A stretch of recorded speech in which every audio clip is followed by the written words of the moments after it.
We're a lot different than the women that are upstairs. Yeah. Thank God. Thank God. But here's what I've learned of I'll be 47 in a couple days, and of my 40 plus years of living on this earth, I've figured out a couple things. I haven't figured out everything. I don't even want to figure out everything about women. They know everything there is, and they hate each other. So, so don't ever try to figure them all out. But I have learned a few things about them. Being married for 24 years, been dating my wife for 28 years. Here's what I know. Women bond just to bond.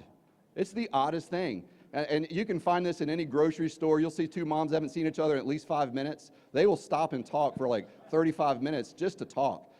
And that's great for them. But here's what I know about men. We bond when we're serving a purpose greater than ourselves. And it's in our DNA. Think about the great sports teams that are out there, championship teams. They are unified, and because they are, and they're fighting for something that's common and it's bigger than themselves, they become the best version of themselves in that environment. All right? And so that's different. And so we need that. Here's the other thing I know. I know that we need each other, and I know that we need models, role models. Women like to talk. Men like to do. Oh my gosh, it's so awkward. Hey, everything I said, I was kidding. It was all a joke. It's so awkward. All right, moving on. We gotta hurry. So women, they like to talk, and that's good, but men like to do. And so here's the thing. Women will tell each other what to do. They give each other lots of advice. You can give a man advice, but ultimately they're going to watch what you do. And I think we're programmed to watch what other men do. And that's why environments are so important. That's why this environment is so important. Because we live in a place, and we work in a place, and we belong to a space that not only unifies us under a common goal that's greater than ourselves, war on poverty, right? Prosperity, inspiration, and our eternity. That's our why, right? That unifies us. So we're fighting for that. That's bigger than any single person in this room. But we need that. We can't become the greatest version of ourselves without that calling, without that thing that we're going towards. But we can't get there without each other. So we need the destination to bond. We need the destination to bring out our fullest potential. But we need our running buddies. We need other men that are going to be in the foxhole with us. We need the guys that are side by side. We need the people that are just ahead of us, and we need guys that are on the mountaintop that serve as our shining examples. I've been here for 12 years now, and these are some of the people that have just made a huge impact. I'm going to start with just like some newcomers even. But like when I think about my life and I think about the person, like I reflect, like because I look at these men and I measure myself, and I think that's part of. I think that's a good habit to, as long as you're measuring yourself against people that are in life in places that you want to be. And remember, some of those people are going to be your running buddies. Some of those people are going to be up ahead of you, and some of those are going to be further along. But like my buddy Brant Swindell, he's only been here like 6 years. He has made a huge impact in this organization. Right? His work ethic is crazy. I share an office with him, and it's nuts to see what he's been able to do in such a short amount of time. And I'm honored to call him a friend. My buddy Michael Owens, he's a dreamer. My God, that boy, I mean, he's like, first of all, it's funny. There's a lot of things that I can't even get into, all this stuff, but he is somebody, when I look at it, I think about him, I'm like, man, he dreams. And Andy recognizes that dreaming. Patrick Connors taught me how to smile. You had to be the Hilton Anatole in Dallas, Texas in 2008 to understand that. But I love to see somebody that's consistent, that's always there, that's always by the side of other men, that's always in the fight, and that's Patrick Connors. Alex Abian, where you at, brother? My God, what a dedicated husband. Thank you, man. You, sir, are an example to follow, because I've always wanted to be a great father, a great husband, and a great friend, and a great mentor. And man, you exemplify in my mind a great father and a great husband. I just want to honor you for that, buddy. Paul Roberts. All right. The list goes on, guys. But like I said, there's one man that brings us there. And I have a whole bunch that I get to, so I'll hug you later. I apologize. But listen, the man I'm getting ready to bring up here, this is the guy. He is the reason we're all in this room. We're in his bat cave right now. He has a work ethic that is beyond none, but here's the one thing I want you to see. We see all the stuff. We see him working, and he's on fire. He's on his jets. The one thing I don't want you to miss is his heart. It's his heart for people. It's his love of people. It's his love of his fellow man, and it's his love of wanting us to do better that drives him to do all those other things. Can you get on your feet and welcome our CEO and president, Andy Albright?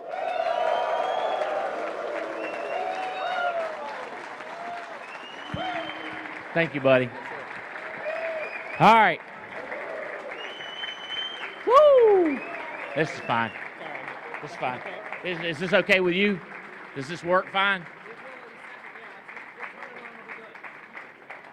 I'll put this on. So, no worries. Argenio, will you hold this right here? How y'all doing?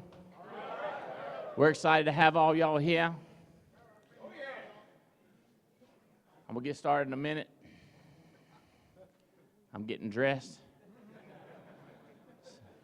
Ain't got no money. Ain't got no dollars, all right. Keep it PG. Woo! Thank you, bud. Okay, I'm going to tell y'all something. Guy just asked me over there, he said, I had a question to ask you. I've been reading your books, but what got you started? And I said, how we doing? You want to check my volume? Volume? You working on it? You working on it? You working on it? Not on.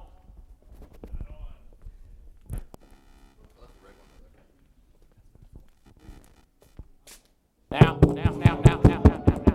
it working? Can y'all hear it? I can't hear it up here. Let me tell y'all. What's your name? Ask me that question. Speak up. What's your name? Huh? Louis? George. Really? George? That's my daddy's name, George. George Albright. All I wanted was a shot. All I wanted was a chance. Like, put me in, coach. I was just like, I watch this TV and I see these people rich and I see my family. I'd be like, what had happened to us? I just wanted a shot. I just wanted a chance. I just wanted somebody to get. I was willing to work. I was willing to do anything. I was against going to jail. I saw movies, and I saw what happened in jail. I said, I don't want to go to jail. I didn't say I wasn't willing to do something illegal. I'm just saying I didn't want to go to jail. You understand what I'm saying? I was like, I don't want to go to jail. I don't know why I looked at you Miami guys and thought about doing one run and getting back. But I about determined I could do that and get away with it, but I just didn't want to hurt no kids, with drugs. Like, I considered selling drugs. I said, that ain't a bad idea because they get addicted to it, but it's the kids. I didn't want to hurt the kids. So I didn't want to do something. I had very limited, people hit you, well, I don't like to work on Sundays. I miss religion. And then I don't work out on Mondays because I'm this religion. I don't want to do this. I'm not willing to sell term. I'm not selling with the permanent. I'm like, Bo, you got a lot of nots. Don't willing to do. I had two don't willing to do. I didn't want to hurt nobody, and I didn't want to go to jail. Other than that, I'm pretty much good. Does that make sense? I pretty much do anything. I really, really, really wanted a shot. I got told by my parents, that we didn't come for money and we wasn't never going to be no money. And in school, get a good job. And I was just like, I want to find a way. George, I wanted to find a way that I could live like I live. Like, I remember being there saying, I want to find a way. And they said, you want to go to college? I was like, I want to go to NC State. If that's a college, then I want to go. Like, that's what I wanted. I didn't want to go learn nothing. I just wanted to go to the ball games. I liked them. I was a big fan. And they were like, you get a good job. I was like, I don't really want a job. I got this friend. He owns this company, Senior Marketing Sales.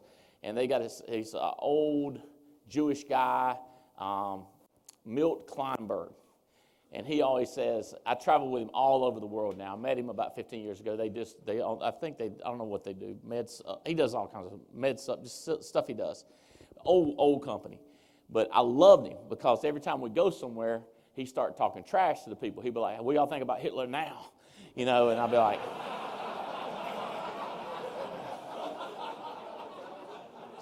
so I always say, like, say that thing you say. He's an old man. He's like he was in prison. And he survived. What do you call him? What do you call him? He was in a concentration camp, and he's like this right here. Old man, rich is everything, just crazy rich. And I asked him. I said, "Tell me your story or how you get started." He said, "I wrote a book. Read it."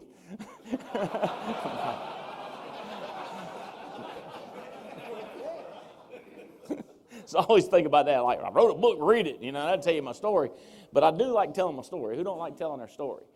I wanted a shot. I just wanted a chance. I wanted somebody to tell me there was a way that I could get rich. And in a textile mill, they say you'll have a good job, you'll never be hungry, blah, blah, blah, blah. And I was like, that's not what I'm talking about. And the first shot that I thought I had when I found something was that deal with that guy in Miami where you could mail him money. You could mail him any amount of money you want to mail him, and that jerk will mail you 5 times the amount of money you mailed him. And I was like, I'm home, baby.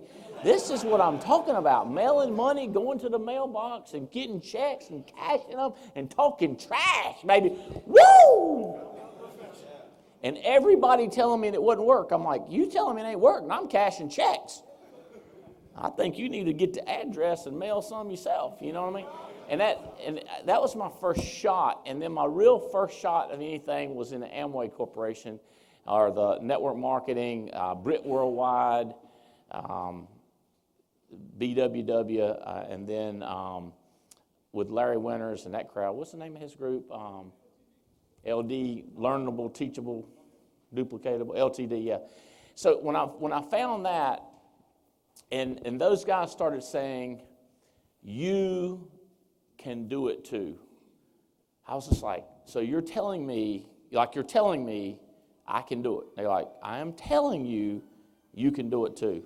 I just started getting so fired up I'm just sitting there just crying, going, I think I found something. And that's where I met Adam Katz. I was getting ready to tell Keith Hafner. I was going to tell you I met a guy named Leeser, which led to James and Jane Hill. That's how I found that. He was over there in that corporation. But I finally got around people, and here's what they would say. They would say things like this. They said, you can't hang around broke-minded people and get rich. I'd be like, that makes sense. You got to find rich people and learn what they know and do what they do. And I said, now that makes sense. And then I had other people at home, they say, they're trying to separate you from your friends and family. And I was like, and I'm going with it. Just going with it. I was like, and they were like, well, what are you going to do if you need some help? I was like, what would you do if I needed help? I mean, I don't know. Y'all ain't got no money. I'm going to fix it where I can help you. Does that make sense? Like I still got, a matter of fact, my rich friends that live around here, I invited them in. I said, I will get you in because they live around here. I said, I said, and some of them took me up on it and some didn't. I said, I'll get you in to see my speaker. I said, I paid insane amount of money to get this guy. Come in, I'll sneak you in where you can sit there and watch my buddy. But my poor friends, why would you tell them to come over here and learn something like that? Well, I don't have any really, but I do. I kind of do. I kind of do. Some of my neighbors, they did the credit card thing, and my wife likes them. She invited them over. So they're on the way. You know what I'm saying? So they started telling me this stuff, and they was like, read the 8 steps. The 8 steps is really, that's where I started hearing that. Read the books. Do the work, listen to the audios. I used to ride down the road and just listen to these cassette tapes or audios and try to change my voice to talk like these guys talked. I'd read the books, and then I worked my butt off. They also said it was okay to work. They're the first people who told me it was okay to work, because everybody was always telling me to take a break and you don't have to try. And these guys said, no, it's okay. And they said, you'll end up living like nobody else lived. They were the beginning of this. I want to tell you men this coin, this success coin has changed my life. What do I want? What do I want? How do I get it? When I got into what do I want, when I watched television, I learned what I want. Now I look at magazines, I look at stuff online, I dream. What do I want next? Where do I want to go? Above all, I want happy. Above all, I want happy over money. But after happy, broke, rich, I'm going rich. Health, I'm going to go with health over money. Does that make sense? But you give me a happy, healthy guy and tell me, do you want to be broke or rich? Or do you want to be right? Because most people want to be right. Most people want to find what's wrong and complain about it. And then they want to find who to blame. What's wrong? Who do I blame? What's not right? Who do I blame? I said, what do I want? How do I get it? What do I want? How do I get it? And then I started doing the stuff that I do to get my want. Does that make sense? I took my complicated, confusing life. I mention in the second grade I got saved. I was going to hell, apparently, and I got Jesus, so that was out of the way. Like, I got that. So I got eternity taken care of, and then these guys said, you understand you can take stuff you do now and pile up so eternity works good too. I was like, what? They said, that's right. What you do in the here, you will pay for it later, or you enjoy it later. I said, let me get this straight.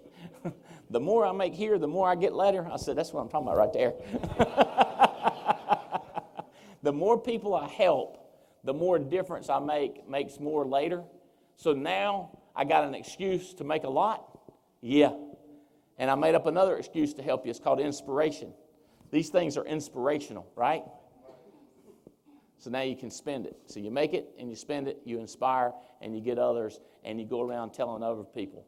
I'm just a beggar telling other beggars where the bread is. I'm just this broke, messed up little redneck numbnuts. I almost said the other word. Just a broke redneck numbnuts showing other how to get rich, how to get happy. Come live with us. Come travel the beaches of the world. Come to Paris. Come to Italy. Come to Rome. Come all over the world. Come to Thailand with us, man, and ride the elephants. Isn't it crazy? Who's ever invited you to ride elephants with them? Come to Thailand and ride elephants with me.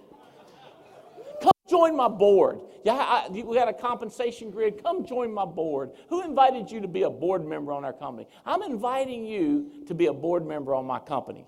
I'm inviting you to be a board member on my company. Who's ever invited you to do something like that? I'm so fired up about this. Listen to me, listen to me, listen to me. We got so many so close. This one's fighting for board member like a crazy banshee. He's going for it. And I believe in him. His life has changed. But let me tell you something. He was making $500,000 a year before he ever got sober. So don't even start with your excuses. Did y'all hear what I said? He was making $500,000 before he got sober. And now he's making millions, and he's changing lives and making a massive difference in the Alliance, and he's going to share with you, and he's going to change your life. This is one of my best friends, Paul Roberts!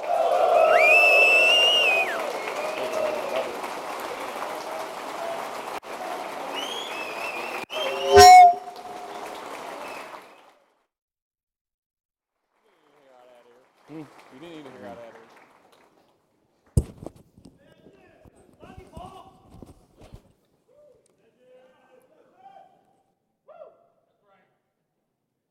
That is true. I did make $500,000 and I was still drinking, so sometimes I look at people and wonder, what are you doing? Because I knew what I was doing. And now I'm 50 years old. I met Fitz and Heather when I was 34. That's weird. How to get to 50. Like 30 didn't bother me, 40 didn't bother me, but 50 has been weird to me. I started like adding things up. I'm not real good with math, but my grandfather's 96. Am I halfway done? But no, seriously, like there is a sense of urgency in me right now that's never happened before. And it was like people tell me, well, when you turn 50, things change, 40, but seriously, for 50, for me, really things change because I started thinking to myself, I got to go. I got work to do. I got things I need to accomplish. I'm already behind in a couple of goals, ahead of some other goals, right? But I know if we just moved in the direction of success, success will happen. Strangely, I don't know why I started out with the sentence with strangely. The other day I was watching Bill Cowher, who just got inducted into the Hall of Fame, and he said one of his biggest goals, well, he was 34 when he was hired as a head coach, and he says one of my biggest goals was to make it 4 years so I could go to my 20th class reunion and still be the coach of the Pittsburgh Steelers. To me, that was like, and I hope that sinks into you through the day, like, wait a minute, that was his why, but that was just, you see what I'm saying? Everybody's you got something inside of you. Sometimes you try to make this why too big. The man just didn't want to get fired before his 20th class reunion so he could tell everybody at his high school reunion that he was the coach of the Pittsburgh Steelers. He didn't say, right when I got hired, I'm going to be a champion of the world. I'm going to be, he didn't, but it was like, you see what I'm saying? So sometimes you just got to move in the direction of success, and success will happen. And I got to tell you right now, we've never been set up better than this is it. This is like a startup company, but we've been here for 18 years. I went into 2020 with so much enthusiasm and excitement because of everything we have at our hotspots, the communities we have all throughout the country. That was not easy putting that together, right, Adam? And now we have it, right? And we have it throughout the country. It's in our back pockets, our ace in the hole. And the insurance companies, the relationships we have with the insurance companies, the way they treat us, the way they help us, the way they treat our agents, the way they treat, I mean, I hear them say like, NAA is the cream of the crop. They're everything we've always wanted, right? And that's who's on our side. And now we have debt relief. Like we can help anybody on any spectrum. Like you ain't got, like all the ones we had to walk out of years ago, Fitz, because they had no money. Hey, don't worry about it, Mr. Abian. We can, you know what I'm saying? We get to take care of these people now because we get to save them money. Number one reason for divorce is, yeah, we get to save marriages now. We get to help them from catastrophe at the end of their life. We get to save marriages. And now we got HMAs. Oh, dear Lord. Like I forgot about the whole teledoctor thingy. I don't think that's how it's called, but we'll just call it that the rest of the day. The teledoctor, you tell a doctor, and so that worked out well. And so, it's here. It's here. Thank you, Andy Albright, for your vision. Oh, and then ARC. Oh, my God, ARC. The manager meeting last night was phenomenal. And hearing Andy introduce his vision after his vision was already complete with the ARC gave me chills. It's up to us now. Right now, it's up to us to overcome and to win. And I'm going to read what I wrote in my journal when I was first asked to do this. Big heart. It's so easy to have big heart. It's so easy to have a big heart. You ready? You must go through the battle and overcome, and then once you overcome, you lead with that knowledge and wisdom. You lead with the gratitude that you did indeed overcome. We need a whole bunch of you in here to overcome and lead with your heart so we can fill this thing up to 25,000 people, because it will be at 25,000 people. Now, if you think we're nuts, come back and check on us in a couple of years, and we'll show you our 25,000 people. I hope you stay. But I need you to overcome. Overcoming is something you can do for yourself and give you a massive heart of gratitude and believe that you can do anything. But you got to overcome. And then you get to tell everybody about it. Overcoming is essential to leading with a big heart. Your story, I remember when I first got here, Fitz says, dream, struggle, victory, dream, struggle, victory. And he said, your struggle should not be told until you have a victory. Your struggle should not be told until you have a victory. And it breaks my heart. There's many of y'all in here that keep telling your struggle over and over. I'm not saying you can't go to your upline and talk about the struggle that you're going through. But when you go to your upline and talk about the struggle you're going through, and your upline now knows that 30 other people know about this struggle because you told them before you told him or her. Y'all with me? Now all you're doing is living in your struggle. Now all you're doing is living in your struggle. I'm asking you to go beyond that. No kidding, we're laughing and joking, but no kidding, I made $500,000 a year running 20 appointments, 25 appointments, running in an area that was not in my backyard. It was all the way in Detroit, Michigan, and I was drinking heavily. But I was working my butt off. I was working hard. I was getting my 20 to 25 appointments, 25 to 30 appointments. I was giving it everything I had because I was so broke. I didn't have time to focus on the pain. I'm begging you, if you want to stop focusing on the pain, do something, do work, it goes away. My daughter Tori's here, I love her to death, and many of y'all know she's fought with her eating disorder, bulimia. And she's here right now, and she's the happiest I've ever seen her. She's the happiest she's ever been because she's working her butt off. She gets to work before everybody in the morning. She's making dials. She's forgotten about the pain she's in. I'm begging you, if you're in pain, start working like you've never worked before, and all that pain will soon disappear. And your struggle isn't the story. Imagine this. We got Damon West coming to talk to us tomorrow. Okay, let's say his story is this. Damon West, he grew up with great parents. He was a great athlete. He graduated college, got a football scholarship. Graduated college, I got 3.2 and stuff. It's weird.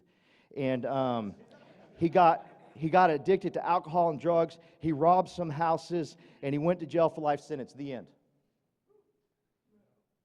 That's not it. Then why are some of y'all saying the end to your damn story, and you're not giving your overcoming speech? You see what I'm saying? Some of y'all have said the end to your story, and this is my struggle, the end. I went to jail for lifetime sentence, the end. My dad left me, my mom left me, this happened, that happened, the end. Wait a minute, there's more to the story, because I'm praying that 99% of you in this room read Damon West's book. You know that's not the end, correct? He overcame. If you're not reading that book and saying to yourself, good God, if he can overcome that, I've been to jail a couple times, but never where I had to share a restroom for that length of time with people. That's all I could think about was, dear Lord, that part alone. Right? But if he can overcome that, think about what you can overcome. Y'all are here in a free society, and no one's telling you when to eat and when to poop, right? There's so much more we can overcome. Your story's not over with just the struggle.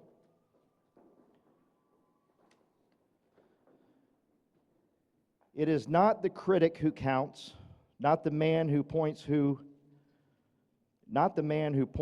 out how strong the man stumbles, or where the doer of deeds could have done them better. The credit belongs to the man who is actually in the arena, whose face is marred by dust and sweat and blood, who strives valiantly, who errs, who comes up short again and again, who at the best knows in the end triumph of high achievement, and who at the worst, if he fails, at least fails with daring greatly. What does that say? I'm so sorry. I'm 55. Okay, God bless you. That was not my quote, by the way. That was Theodore Roosevelt. But strives greatly, fails greatly. Why not go all in? Why not get 20, 25 appointments? Why not? Why not do the job? Tamara and I know this couple that started a coffee shop. And they started this coffee shop, but they got to work their UPS job while they're starting a coffee shop. But they're always at the coffee shop, they're always tired, and then they're going to the UPS job, and they're giving it all over there so they don't get fired. They're not mailing it in. They're giving everything to UPS, and they're still over here doing that. We get it much better than that. We get to do the best job in the world by selling HMAs, debt relief, life insurance. Oh, I didn't even mention our IRA, our own premium financing that we get to do. Dear Lord, we get to do all of that and at the same time build the dream. We got it all.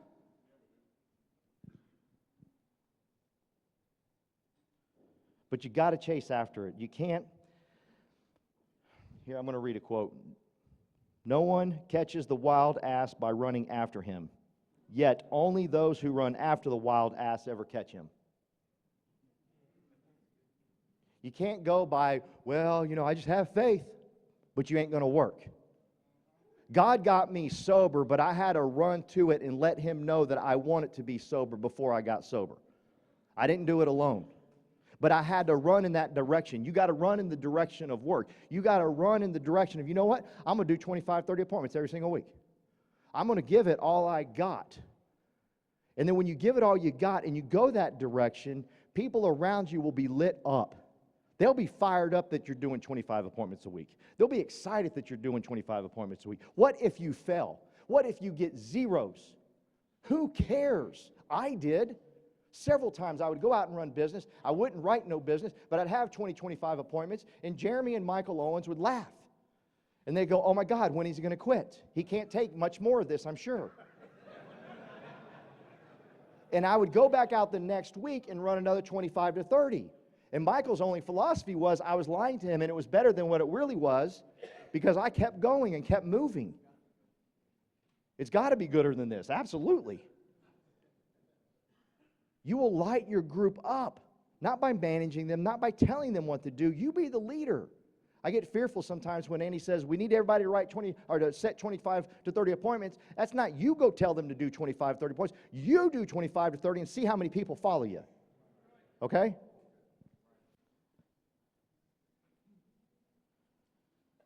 Do the job. I don't know about y'all, but I'm loving this message that Andy has given us. Do the job. Do the job. I need all the men in this room to keep repeating that over and over to our team. When we go home, when we go to our hot spots, we just got to do the job. We just got to do the job. Each of us have a responsibility to overcome. We got to do the job. It's not going to be easy. It's going to be hard, but just always remember, I did it drunk.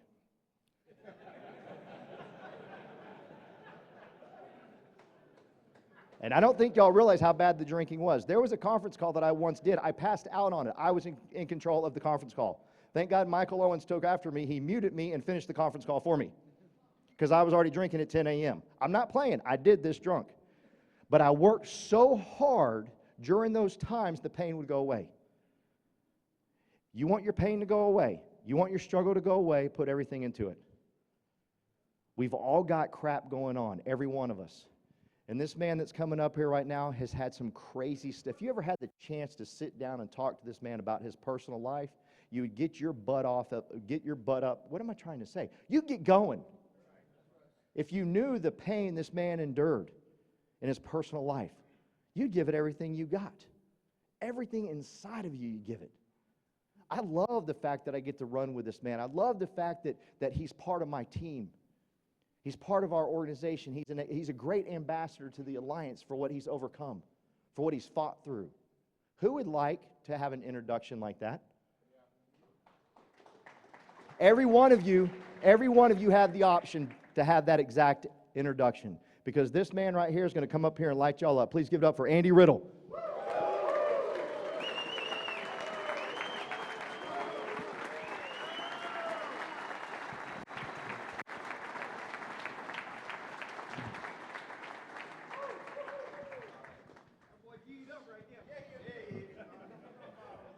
Men. I wear pink to a men's seminar. So, awesome. It's awesome having an introduction like that from someone like a Paul Roberts. So, it's an honor to be here. My name's Andy Riddle. I'm direct to Andy and Jane Albright. I've been with the Alliance now for, coming up on 13 years. And just thinking back and having purpose in my life as a young age, my goal and dreams as life as a kid was to be the point guard of the New York Knicks. You laugh, man. That was my dream. Yeah, I still waiting for the phone call. But it's one of those things as a kid. It was a dream as a kid just to be an NBA player. And then as you get older and start chasing it, I started chasing it, and it actually became like a work to try to accomplish it. Unfortunately, in college, got hurt, and my basketball career ended. And it's like, what do you do now? You know, you're in college, and it's like that dream's gone. What can you do? So I go into the workforce, and I started working at Merrill Lynch, and thought that was my next dream. And really did I work in there 7.5 years. You start realizing in corporate America, it starts pulling away from your dreams, and you start losing focus on what you want. And you almost get stuck in that rat race of understanding of this is what it is, and getting out there. 13 years ago, I got to meet Andy Albright, and he gave me another shot to dream again, to have passion again, to have excitement in my life, and have something to chase. And it's one of those things as a man, I think we need. We are built to chase something. We're built to go be the lions out there and slay our prey and go out there and get stuff. And in corporate America, you just can't get that.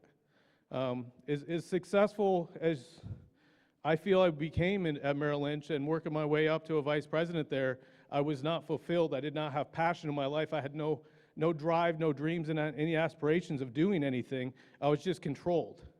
And meeting someone like Andy Albright and having the opportunity of the Alliance and having this great team with the Paul Roberts, the Fitz, the Diane Lampies, and all the great leaders on a team to fight with and go out to battle with, it gives you purpose to go out there and chase something. And what Andy showed me was when you have purpose and you fight for freedom, it takes out of your mind and it gets you to stop negotiating what cost it is to go get it. And it's one thing in corporate America, it taught me to negotiate what it's worth. Because it taught me, like, you have a life and you have a job. There's two different things, and you start negotiating and saying, well, I'm not going to do that because it's a weekend. But when you start having purpose, the weekends doesn't matter because you're fighting for it. The cost is there. And it's what are you going to do to chase after that freedom as a man and go out there and lead it. See, like champions in life or in sports or anything you want, what you notice about like great champions, like the Michael Jordans, the Kobe Bryants, and just champion type people, they don't talk about what happened bad. They don't talk about injuries. They don't talk about losses. They don't talk about wins. They don't talk about last year's championship. What they're doing is they're chasing the new challenge, the new thing they're going after. That's what champions do. As men, we are champions. And what challenge are we chasing next to go slay? Where are we going as men to go out there and battle stuff? How relentless are you chasing that dream? What are you chasing to go out there? How bad do you want that freedom? What are you willing to go out there and do? What Andy told me years ago, I would give him some great excuses, like I can't do that because of my kids, or I can't have time because I need to spend time with my kids. And he taught me that being the great example for my kids, giving them the example of the guy that's going to go out there and show them what to do.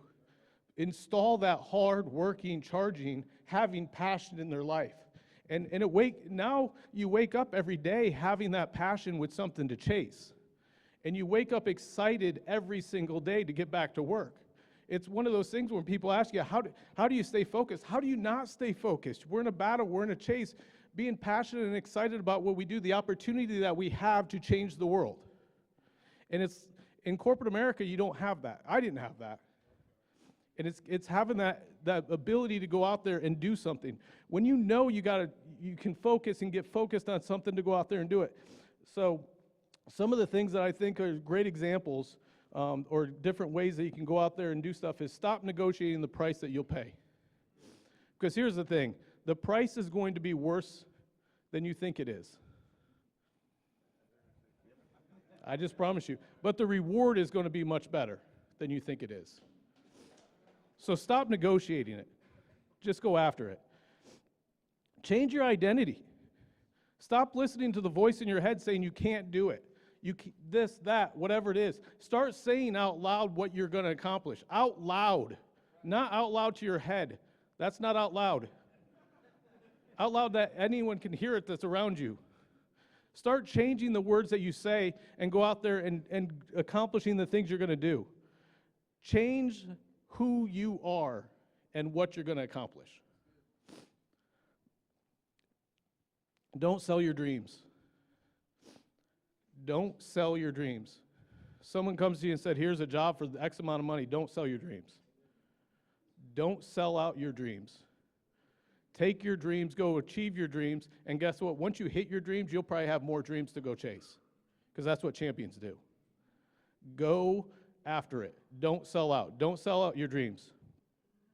Always give your all. It's one of those things is when I played basketball in college, when I got hurt and my elbow was done, I remember thinking, did I give it my all? And if you would have asked me when I was playing, I would say, oh, I'm the hardest one. I practice harder than anyone fits. I run more sprints. I do this. But when you look back, he's like, did I? Don't stop this and question if you gave it your all. Go battle it. Full-time with us. A full-time job's 20 appointments. That's not fanatic, just so you know. You ever hear someone saying, I do the minimum, I'm a fanatic. That's not, that's like jumbo shrimp. You know what I mean? Which is really confusing for people in Jacksonville because our baseball team's called the Jumbo Shrimps. Just so you got, it's really confusing. But yeah, just go after it. Give it your all and fight for it. Your purpose in life is worth fighting for. And give it your all to go after it. Grow you. Become a student of life. Become a student of your purpose. Become a student of what you want to do. Start reading the right books. Start listening to the right audios. Start associating with great leaders in this company. Get around them. Expand what you are. You're going to have a weekend this weekend to go out there and meet. Andy brings together all the great leaders across the country into one spot. Go grab them, get to know them, get their numbers, build relationships, get out of your comfort zone. Grow who you are. Your income will grow as you grow. Go get it. Go out there and keep doing that. And get used to being laser focused. The more focused you are, the more you're going to accomplish. Right now, what feels hard to you, you're like, I don't know how I can accomplish all this in I just so much going on doing this. A year from now, if you grow, that's going to feel like nothing. You're going to feel like you can finish that by 10 a.m. If you continue to grow, you have more in you than you know. You are a champion. You are a champion. If you say, I've never won anything before, I say, you are lying because you're alive. You know how many sperm you beat to that egg?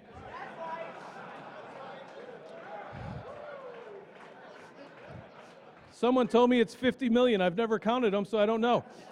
But you were 1 in 50 million chance of winning, and you won your first race. You are a champion. You were bred to be a champion, and you are going to be a champion. So guys, take advantage of the weekend. Come be the champion in your life. Find purpose and excellence inside your life. This next guy, great friend of mine, he not only does he have purpose, but he is the most excitable guy. And getting to know him over the years, he's become a great friend of mine. So I want to have up here my good buddy, Doc Rock. I'm going to use this right now. All right, Andy Riddle. Awesome, awesome, awesome. All right. Give somebody a high five. High five somebody. All right. You may be seated. Hey, let's give it up for the CEO of this company, Andy Albright. Come on. Let's celebrate the visionary. Let's celebrate the one who God has put a mantle on. Here's the problem with most people. Most people don't understand mantles. When somebody have a mantle, if you receive that mantle that's on that person, if you receive that mantle, then you receive everything that comes with it. And guys, I'm glad to be your brother. I'm glad to be on the team here. I'm excited. Anybody excited this morning? Now, I'm going to try not to hurt you too bad. Okay? But now here's the deal, guys. You know, we got all these, we got, just manly vehicles down here. I like it, just manly vehicles. Because we men. And I want to talk about the fight is on. The fight is on. And the deal is, I'm not here just to inspire you, just to make you happy, just to motivate you. Yeah, we want to do all that. But I'm really here to empower you. You see, because every day you get up, there's a fight. And the day that you choose not to fight is the day that you lose. Now, some of you know I wear this pen. I've been wearing this pen for about 15 years now. Okay, that's on me. And it's a shield of faith because every day you get up, there's a war going on. And the day you choose not to fight, Terry, you're going to lose. And I don't know about you, but I'm not in it to lose.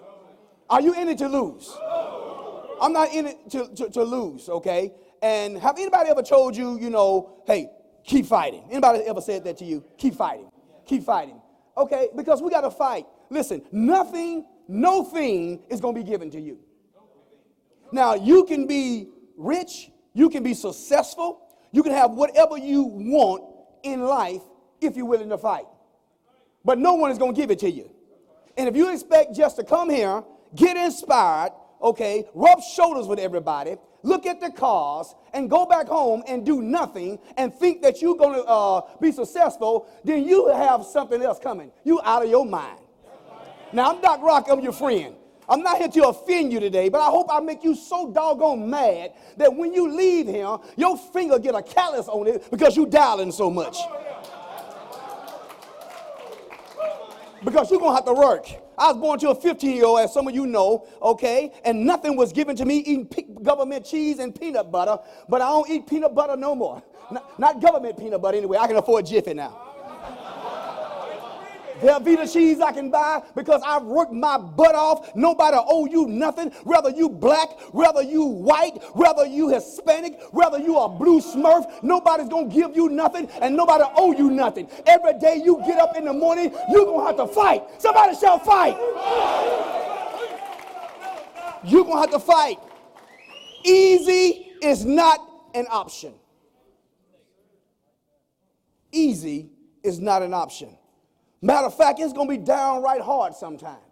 Oh, I know you see Andy in the jets, and flying the jet, and the houses, and the cars, and the rings, and the watches, and all that. But he didn't get that just getting up doing nothing. A man that won't work, the good book said you worse than an infidel. A man that don't work. Now, I love you, brother. Give me a high five so you make sure I see I love you. I love you, but here's the deal. I love you enough to tell you the truth. I love you enough to say, guess what? We have a system here at the Alliance. We have a company that's going forward. We're not perfect, but we're working on being there. We are a great company, and we have the system in order for you to obtain the things you want in life. But you're going to have to get up, and you're going to have to fight every single day. And even when you don't want to fight, fight on anyway. Don't fight. You got to fight. When I took over the company that I'm a CEO of now, and some of you know the story, man, we was losing $115,000 a month. What food takes over a company like this? This one. I didn't know enough at the time, I guess. You know, but guess what? We rolled up our sleeves and got in it and got to work. Paul Menakina, we got to work, man. We got ready to fight. We took on the blue collar mentality and say, you know, I'm going to get out there and I'm going to get to work every day. You got to start believing in it. You got to start trusting it.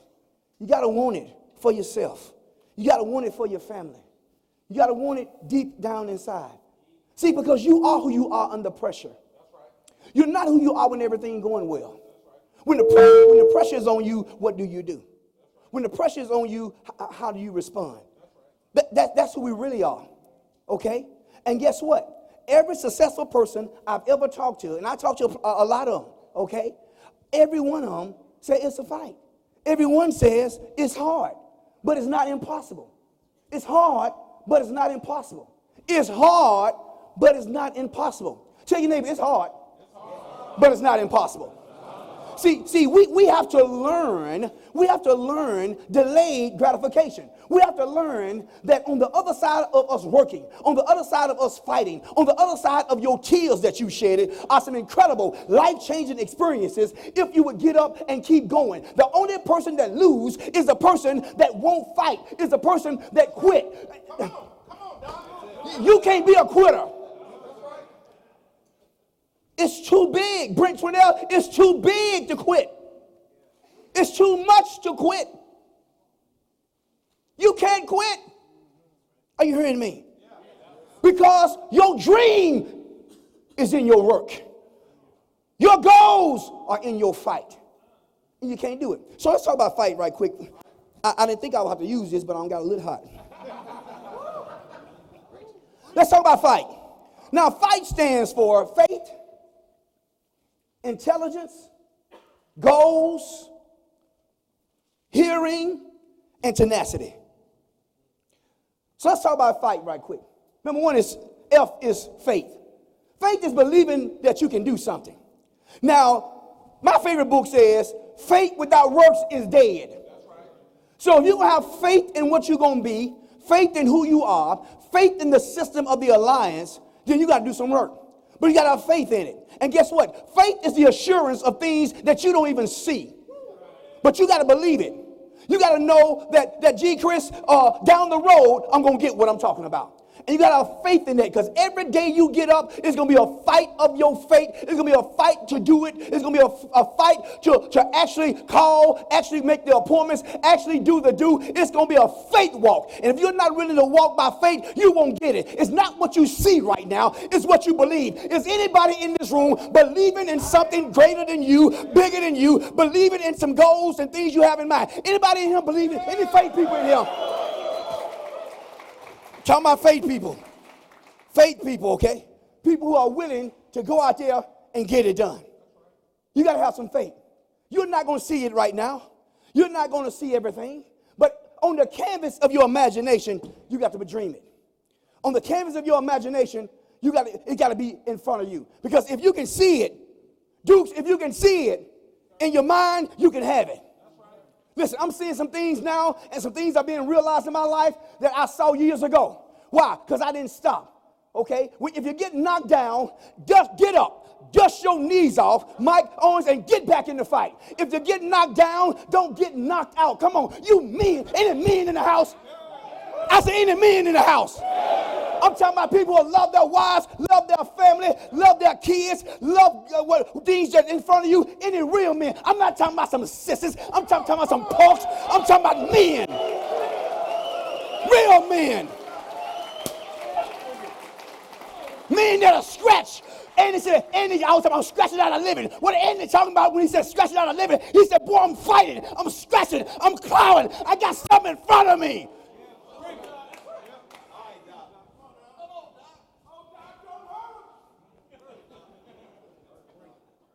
I'm serious, guys. You can have it, but you got to fight. Number two is intelligence. This we got to learn. Intelligence is the ability to acquire and apply knowledge. You got to acquire and apply knowledge. You got to learn. Get around some people and find out what's going on. Make yourself so educated in what you're doing that can't nobody beat you. Learn your products. Learn what you do. Learn skills from other people. Learn what brought Paul Roberts to the place he's at now. Get around some winners. Get around the Andy Riddles. Get around the Stephen Davis. Get around people like that. Let Mike Levin told you people like that. Get around them and learn. Because if you learn, can't nobody stop you. See, you may try to hurt me. You may talk about me. You may say, hey, look at that old black boy from Alabama. Well, you can't take the knowledge this black boy got. You ain't talking to me. You can't take the knowledge, amen. We brothers anyway.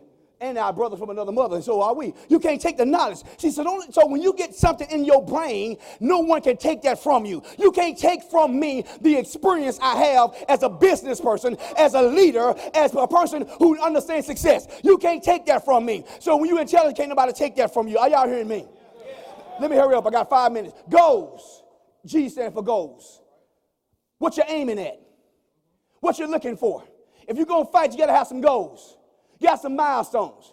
And if it's not wrote down, it's not a goal. Do you want to be EVP? Do you want to be agency manager? What you want? What's your goal? What's your goal for this year? What's your goal for the next 5 months? What's your goal for the next month? What goal do you have? What's in front of you, okay? Because you got to understand what's in front of you. Get some goals. ABN, we got to have goals in front of us. Because you're going to fight, we got to have something to fight for. What you fighting for? Ask your neighbor, what are you fighting for? Ask him, what are you fighting for? What are you fighting for? Because, amen, you may can't answer it right now, but you ought to be able to answer that very clear. So when you get up in the morning and the devil show up and your pressure goes up and people don't like you, your wife may not be speaking to you, all kids may run out on you, you got to have a goal in mind and say, I'm still going to fight. I'm not going to quit. I got a goal. I got something in front of me. I press toward the goal. You got to press. You got to fight like you never fought before.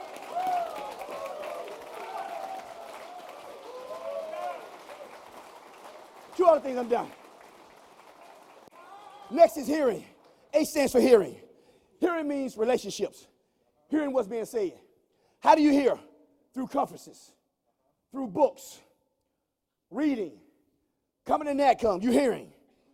Family reunion, you're hearing. Seminars, you're hearing. Other people talking to you, you are hearing. You got to hear. Because if you hear it and believe it, you can have it. But you got to hear it. Never stop hearing.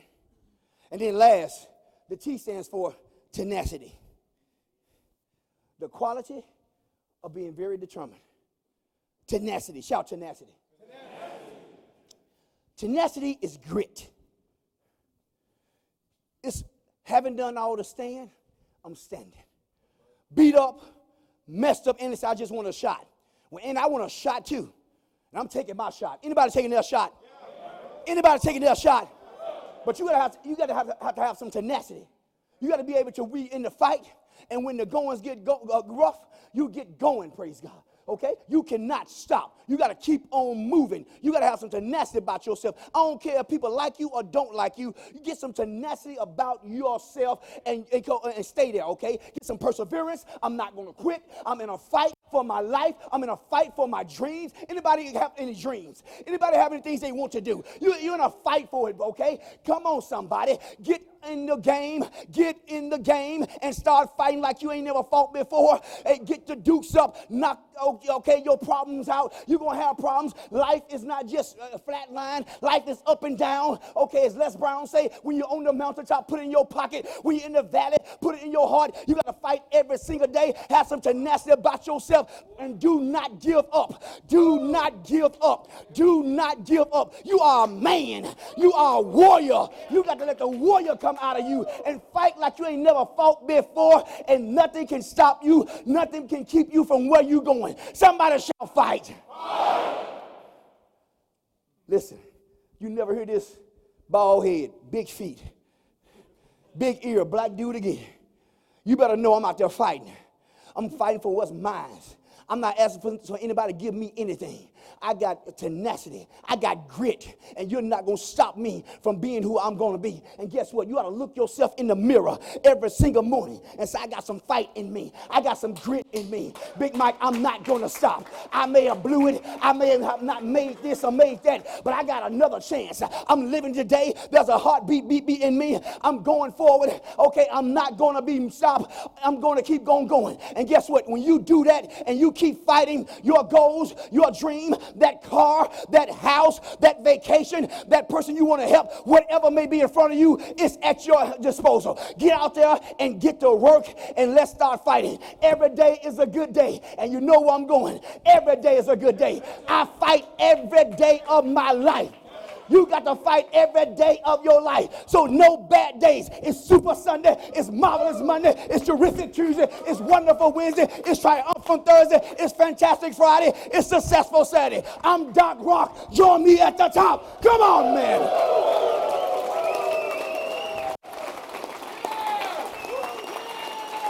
Fight! Fight!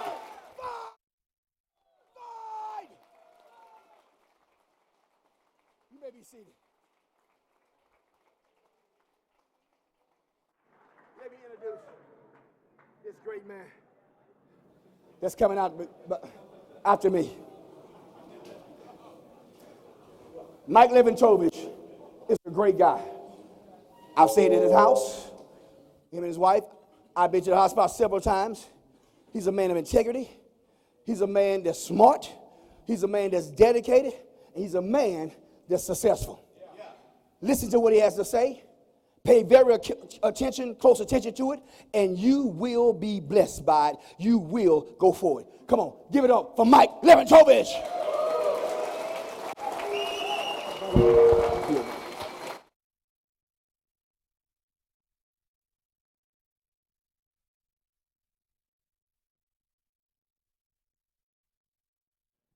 We good? We good? All right, there we go.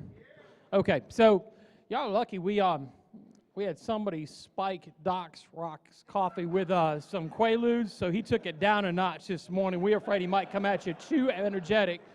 I didn't want to have to follow him at like 10 volume. Okay, I am Mike Levin Jovic. If I've not had a chance to meet you, I look forward to it. I've been blessed to have been working with Andy and Jane Albright now for it's 20 years. It's 2 decades. And God, saying it is very humbling. I'm grateful, and it's been a hell of a journey. And we're still just getting started. I'm looking at so much that's happened in the last 12 months to set us up for a massive run. Like, you'll hear more about it, but if I can just tell you how real that is and how much energy and stuff has happened in the last 12, 18 months just to set us up for where we're at, you're going to hear more about that. One of the things I want to hit you with, though, is what we've been able to do over this period of time in terms of creating our family, Noelle and I and our 4 kids, and creating a business and laying out a foundation for a future. I do have a question for you. How many of you have heard somebody say, hey, you can't have it all, you can't have great relationships and great family, and you can't have a business with a lot of money? Has anybody heard that? Okay, so I want to try to hit you with that's a myth and it's a lie. And really it's an excuse. It's an excuse for someone that doesn't want to work to have both. So if you've heard that, it's probably from some loser or whiner that don't believe that you can have both. Or maybe they tried a little bit and they gave up because it hurt. So they'll perpetuate that myth. And I'm here to tell you it is a myth and it's a lie. How do I know? Because I've watched Andy achieve both. I've watched him work for both. And I've done my best to copy him to establish both. Now, I didn't go out and try it for 10 minutes, say it didn't work, and quit, and then perpetuate that lie. I tried it, I screwed it up a bit, and we kept working at it. Noelle and I both together. And just to give you some examples of what I've seen. The first thing is going out there selling. You know, if you've got money issues, you start booking 20, 25 appointments a week, you can solve the money issues. That's very doable. But then to take it to building a business, okay, that's going to take more work. It's going to be more than 40 hours if you're selling and building a business. But then how do I work in my family? Well, I've watched Andy. If you know anything about Andy, he's found ways to bring Jane with him, bring his kids with him. He's doing things. He's up early, he's up late. He'll be doing stuff, and he takes calls to serve agents. He takes calls from carriers. He takes calls from a massive staff. How does he do it? He's planful. He's planning his time. He makes himself available. He chooses to do less for himself at moments, so he's got these other moments. And if you've ever been riding with him, you'll know, because you'll be talking to him and say, oh, I'm going to take this call. He just starts to call someone else he needs to take care of. But then he can be the most engaging person one-on-one when he's choosing to look you in the eye and talk to you and be totally focused. I've watched him be totally focused with his son Spencer, but then doing so while he's standing next to someone like John Maxwell and 2 other agents and just choosing to take that time to deliver both. And so what are the things I've done along the way to try to copy that and get similar results? One of the things is that, at our house, hey, we've said, hey, at the dinner time, we need to not have the cell phone at the dinner table. Now, guess what? That's a rule, and we try to follow it. But now, if we have an agent that I know is in a home, and my phone rings and say, hey, this agent's in a home, I'm going to take this call.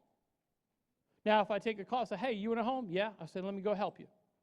And I'll step away from the table. If they're not in a home, I say, hey, this ain't urgent, right? No, let me call you back. I'm at dinner. That's one little thing. But somebody would say, well, you just said the rule's no phone at the dinner table. Yeah, but there's exceptions because my family knows my business is what paid for that meal. And so I understood that building my business first is what allowed us to build our house. Taking that, and even with our kids, just trying to teach some things. Like when we have kids, we got a nice house, we got a play area, it's pretty cool, got pool table, ping pong table, foosball table, video game area. So our place is a destination for our kids to have sleepovers, and we'll have like a sleepover with 20 14-year-olds, girls. High decibel, high pitch, okay? But now we have a rule when they have the sleepover, I collect all the cell phones. I get out the big pot, I say, okay, girls, we have a sleepover, cell phones go in the pot, you're here to hang out with each other, not text your friends that ain't here. Okay? Now, the first couple of times, my daughters were horrified. You're going to do what to our friends? And we had some that we caught didn't turn their phones, and we went back down and said, hey, y'all, I need all the phones. And so we're like, well, could you at least put them in a charger? So now at the kitchen or our bar, we've got all these phones that are plugged in and charged while they're all downstairs. And at first you're like, God, are all these kids going to comply? But once it's kind of like a group, once they start falling in line, everybody else does comply. But that's just one example of having some principles, standing by them, and doing it for people. You gotta follow through. It's not always comfortable. As far as being the example, you can't have both and not give something up. In my household, I'm the first one up in the morning, I'm the last one to bed. Several mornings I'm up, I'm hitting the treadmill, and I'm working out. Some of you said, Mike, you lost weight. Yeah, I stopped stuffing ho-hos in the cake hole, and I started running more. So what's your secret? That's it. First up in the morning, last one to bed. I've got to teach my kids the example. I've got to show them the example. I could preach at them, or I could do it. I got to set the example for my team. Hey, we said we want to have people more productive. We want people doing more. I'm going to set the example. Do I need to go out and issue 15 or 20,000 this month? No, but I will. Why? Set the example. Take away some excuses. If I can run a family, run a business, and issue 20,000, what's your excuse? If Paul Roberts can issue and earn 500,000 a year drunk, what's your excuse? What's holding you back? Do we need to buy you some drinks? No, we won't go there. Okay.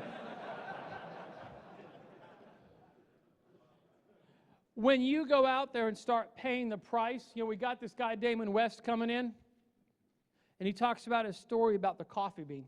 For those of you who's read the book, okay, for those of you who haven't, you're in for a treat, but as you listen to him tomorrow, and you'll understand more about what being a coffee bean is. But if you'll go out there and be the coffee bean that books 20 appointments a week and make it visible, you will attract other coffee beans, and you will help us change this culture at a higher level of performance and expectation. We're going to blow some people's minds. Last thing I'll hit you with is just this concept of delayed gratification. You've heard it. But we've got a culture that talks to you about immediate gratification. Let's just take the McDonald's commercial. It used to say, you deserve a break today. Meaning you deserve a break now. Why not you? Why not? It's like everything in our culture is trying to get you to spend and go for the easy way out and take the shortcut and do it now. Folks, there ain't no shortcut. You got to build your business, and your business can build your house. Okay? Get out there. We're going to keep doing the same thing. Andy's continuing to lead with the same set of code and ethics of what he's doing with building his family and building his business. I invite you to copy.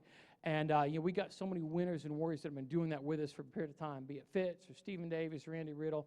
And one of the guys I've watched coming on here the last few years is someone who I've watched invest time being around Andy, getting his kids around Andy, and spending his time with Andy. And I'm watching him become an impactful leader on this team with his personal production, with the way he's leading his family, and with his wife. This guy has built momentum. Please help me welcome up Mr. Terry Edwards.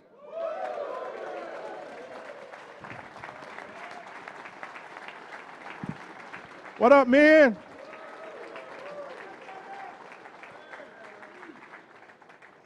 So Mike said, dang, I got to go in between you and Doc Rock. I said, that's what you call an Oreo right there. Chocolate on the outside, cream in the middle, baby. I hope that didn't offend nobody. Anyway, so, wow. So, my name is Terry Edwards. I'm hired direct by Jason Mathis, part of the Riddle group. And I've been with the Alliance a little over 4 years, coming up on 5 years in April.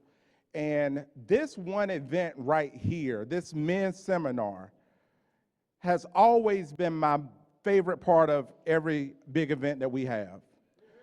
Why is that? I don't know about you, but when I was working in corporate America, it was always about production, bottom line, right?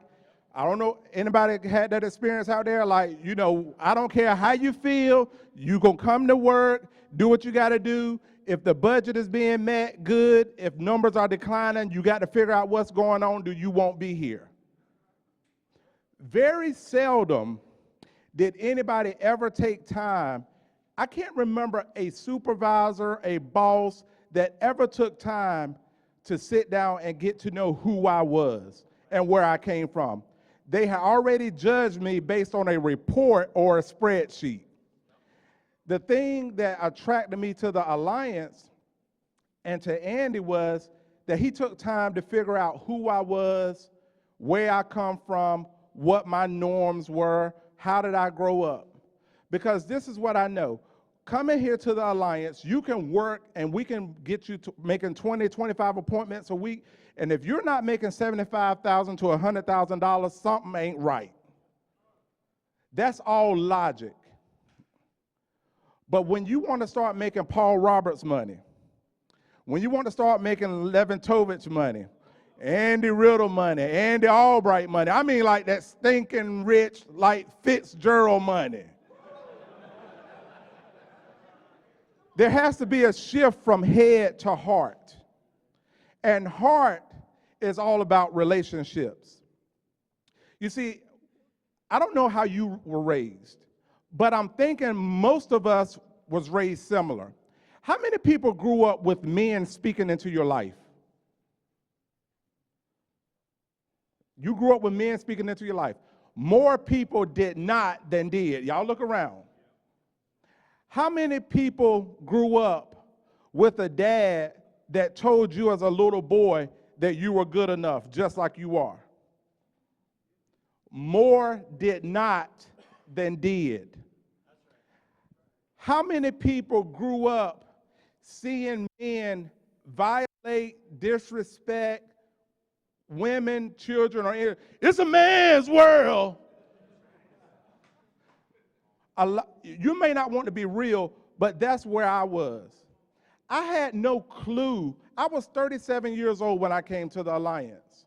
And I'm like many of you sitting in the audience. There's a little boy inside of a grown man's body looking for a father, looking for a leader, looking for somebody who can really look them eyeball to eyeball and say, you know what, despite what you've been through, I got you. If you want it, and they say, if you bring the want to, the W-A-T-T-O, we can tell you what to D-O, and we can make it happen. I fell in love with that. I fell in love with the fact that, you know, when you're in a relationship with somebody, it's all about connection. And a connection is when you feel that you deeply share the same values and the same vision. That's what relationship is about. Okay? Because if it's only just head, you're going to leave for the next shiny object. There's always going to be somebody out there saying they can do it better, cheaper, or whatever the case may be. I don't know about y'all, but when you get your insurance license, your phone just starts ringing off the hook. I still get those calls today. And before they can get their spiel out their mouth, I say, I'm fine where I am because you can't bring me Andy Albright and you can't bring me this culture. That's hard, guys. I'm telling you right now, if you are here and this is your first event or if this is your 15th event, you are in the right place at the right time, but more importantly, with the right men. Because there's a little boy inside of every man that's looking for another man. And the thing that has elevated me more than anything, the training has been great, but the fellowship of men. Never in my life had I seen so many men come up in front of other men and totally edify their wives. Say how much they love them openly. Not only said it, but showed it. You like y'all seen Jane Albright's hand?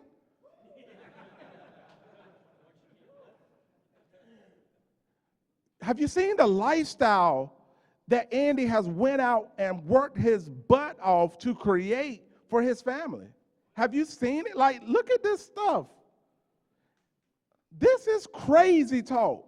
This is a guy who grew up on a farm, priming tobacco.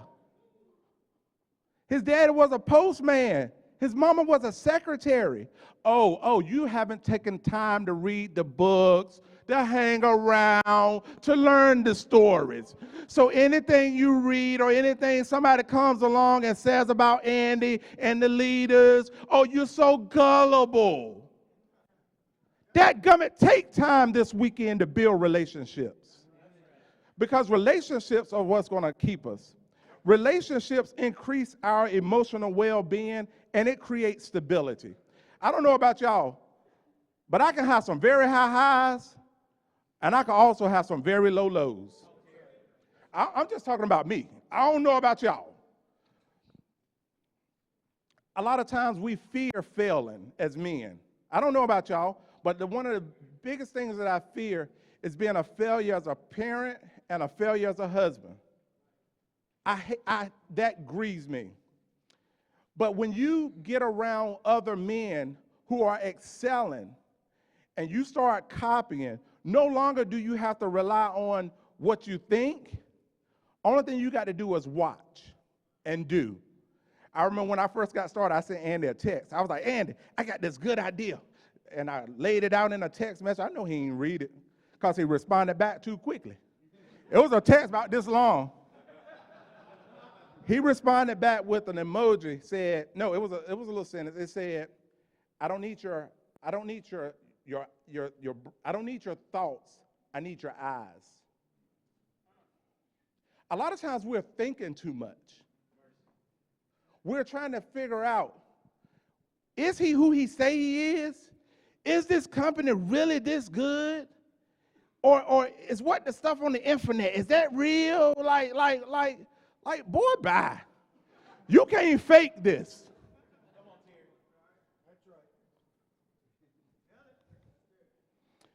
Relationships teaches us how to be a good friend and a good mate. See, if you hang around the right men, they will teach you how to honor, first of all, God. Secondly, honor yourself. To go out and fight for your family. We ain't got no more room for wusses. When I walked up in here last night, I got concerned. When we had the managers meeting down here, I was like, it ain't about 200 chairs down here. If this all the men we got, well, we're going to have to fight hard. Because them women up there, good gracious, they pack it out every event. Remember, there's a little boy inside of every man looking for a man. When we are out here talking and recruiting people, are you recruiting people for an override? Or are you recruiting people to help add to the kingdom, to help advance eternity? Relationships gives us someone that we can trust in times of need. On this journey, Tim Go gave me I don't know if you call it a statue. It's something that sits on my desk in my office. And it's a guy climbing a ladder. And then at the last ladder, his hand is stretched up, but there is no step there for him to pull up on. Relationships are that invisible step that you need to get to your next level. Relationships remove loneliness. A lot of people say it's lonely at the top, and it can be lonely on this journey. There are many times you're running appointments or you're doing hotspot meetings and you're coming home late at night. your children in the bed. And if you grow up without a father like I did, I always wanted to be there for my kids. I never wanted them to feel like I wasn't there. So a lot of times I got to talk myself into saying that they know why I'm not there. But guess what? When they wake up in the morning, I'm the first one yelling at them to get out of bed. There's a little boy inside of every man looking for another man. Now, how do we hinder relationships? See, Chris Long said it best. Women, they can congregate and they can bond quick. Girl, your nails are beautiful. Who did your nails? You know, they can start connecting over anything. Men, you got to fight through the macho, the ego. I'm like, golly, give up, will you? So how do we hinder relationships? We hinder relationships by being too arrogant, too confident. But on the flip side, how do we enhance relationships? Is by being humble and knowing that we don't have to know everything. We don't have to be everything to everybody, right? And if anybody got a problem with humility, I encourage you, most of us stand in hotels, take a bath with one of them white bath cloths. That will humble you quick. Y'all know what I'm talking about. Y'all ever took a bath with a white washcloth? And you look at that washcloth, you be like, I know I'm not that dirty. Is it just me? Y'all don't do that. I be like, whoa, we got to put this one under the toilet. Ball it up. Am I the only one? You be like, dang, was I that dirty? But sometimes we need to take a bath with a white washcloth to remind ourselves that we're not too far removed from captivity. We're not too far removed from bondage. Another way we hinder relationships is just by being so disrespectful. Why do men have to disrespect other men to feel like that? Why? Have you ever noticed that we would disrespect each other just because? I told him. And the whole time the other person looking like, idiot. Like, sometimes, do y'all listen to Andy make GS3 calls? And sometimes people can be so arrogant. It's like, bro, your resume was on Craigslist.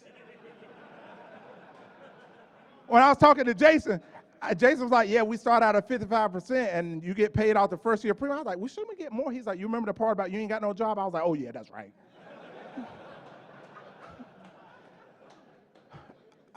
Another way we hinder relationships is by being unforgiving.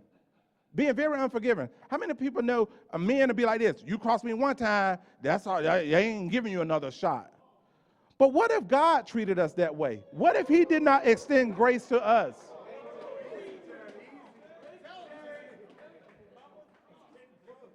How do we hinder relationships? Lack of enthusiasm. Doc Rock is not lacking no enthusiasm. Period, poo. But how do we enhance it? Guys, we got to get excited about our future. The world wants us to sit back and watch and be subdued. The world wants us to just lay back and be chill. But guess what? The enemy is after our families. The enemy is after our promise. The enemy is after our destiny. The enemy is after our children. The enemy is after our marriages. And guess what, men? The enemy is after us because the enemy knows that a strong man makes a strong home. And a strong home makes a strong community. And a strong community and a strong man makes a strong leader. And that's what we need going forth in 2020, men. We need more men standing up. Let's not let the women outshine us. Let's not let the enemy win, guys. We got an opportunity where it truly don't matter what color your skin is. It don't matter if you got a PhD or a player hating degree. If you get out here and run 20 appointments a week, you're going to make 6 figures, okay? But listen, guys, let's get after it. The melons are ripe. The Bible says the harvest is plentiful, but the laborers are few. That's the work part, the labor. Let's leave out of this convention. Let's leave out of here on Sunday morning And let's go out and labor, guys. Let's go out and give it all we got. Because this is what I know. The next guy that's coming up, he done did it.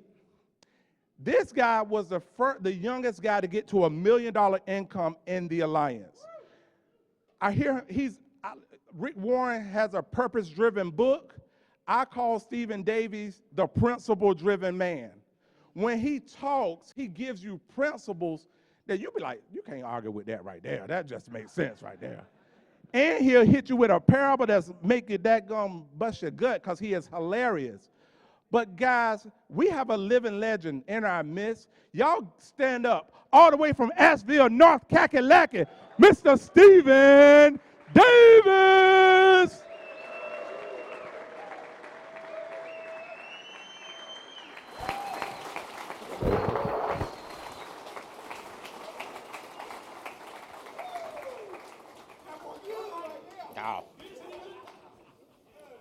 Just finishing up a kind bar. I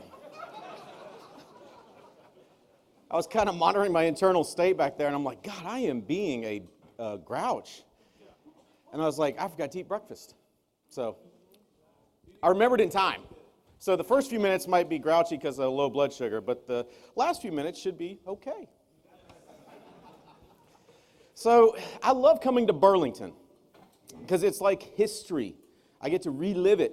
I get to remember what it was like to drive down to Burlington that first time, scared to death. And I know that more than one of you came here scared to death. And I commend you. I know that's not easy. I know what wusses do. I know what crybabies do. So more than one of you came here scared to death like I did the first time. And I hadn't forgot that feeling. And I want you to know I respect the heck out of you for making that call. Because it ain't easy sometimes. I mean, when I drove here the first time, y'all, I mean, my tires, I was on like mile 68,000 of like 35,000. Yeah. I should have been arrested for driving the vehicle I drove here the first time. But every time I come, I get to think about the difference Andy's made in my life. So I'm coming up on 19 years that I've been following Andy. And what I thought this morning, if I could just share a few thoughts with you, things I've picked up over 19 years that have made a huge impact in me, in the way I lead, in me and in the man I'm trying to become. These are things I've seen him not tell me, but show me. And I think we need more of that because the world is full of wussified men. Oh, yeah. It's just so tough. I heard somebody tell me recently, it's like, the field is just one of the toughest things I've ever done.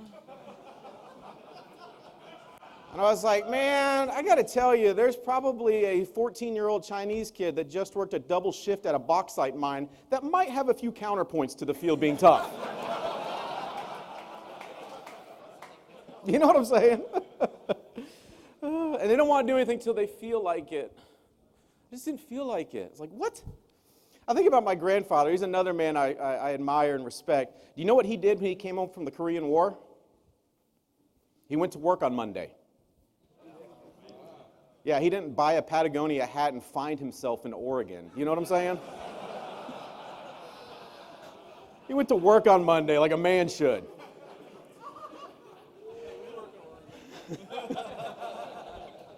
Hey, I live in Asheville, North Carolina, so if anybody knows anything about Asheville, North Carolina, we're with you, Oregon. All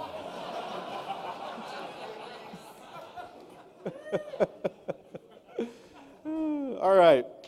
So one of the things I see in Andy over and over again is the fact that he's just absolutely relentless. He's relentless. I still remember how he got me to my first convention was being relentless. First convention I came to 100% begrudgingly. I just didn't want to hear Andy ask me about it anymore. And I'm so glad I did. I had no idea how key that decision was, but Andy's relentless. You know, when relentless people, they're not scared. I think about the ark, and if you ever need to talk to somebody to get your mind right about the ark, talk to me. I can give you about 10,000 reasons how it opens up the future in a way that we never would have had before. If we had a scaredy cat CEO, never would have tried it. Never would have done it. But see, Andy's relentless. Andy's unconcerned with what normal people label reality. Right? It's not realistic. He's unconcerned with that. And that's why he can lead us to a much better place. Think about this. The other thing I love about Andy is he's growing. If you're following a non-growing leader, the only place they can lead you is to dead ends.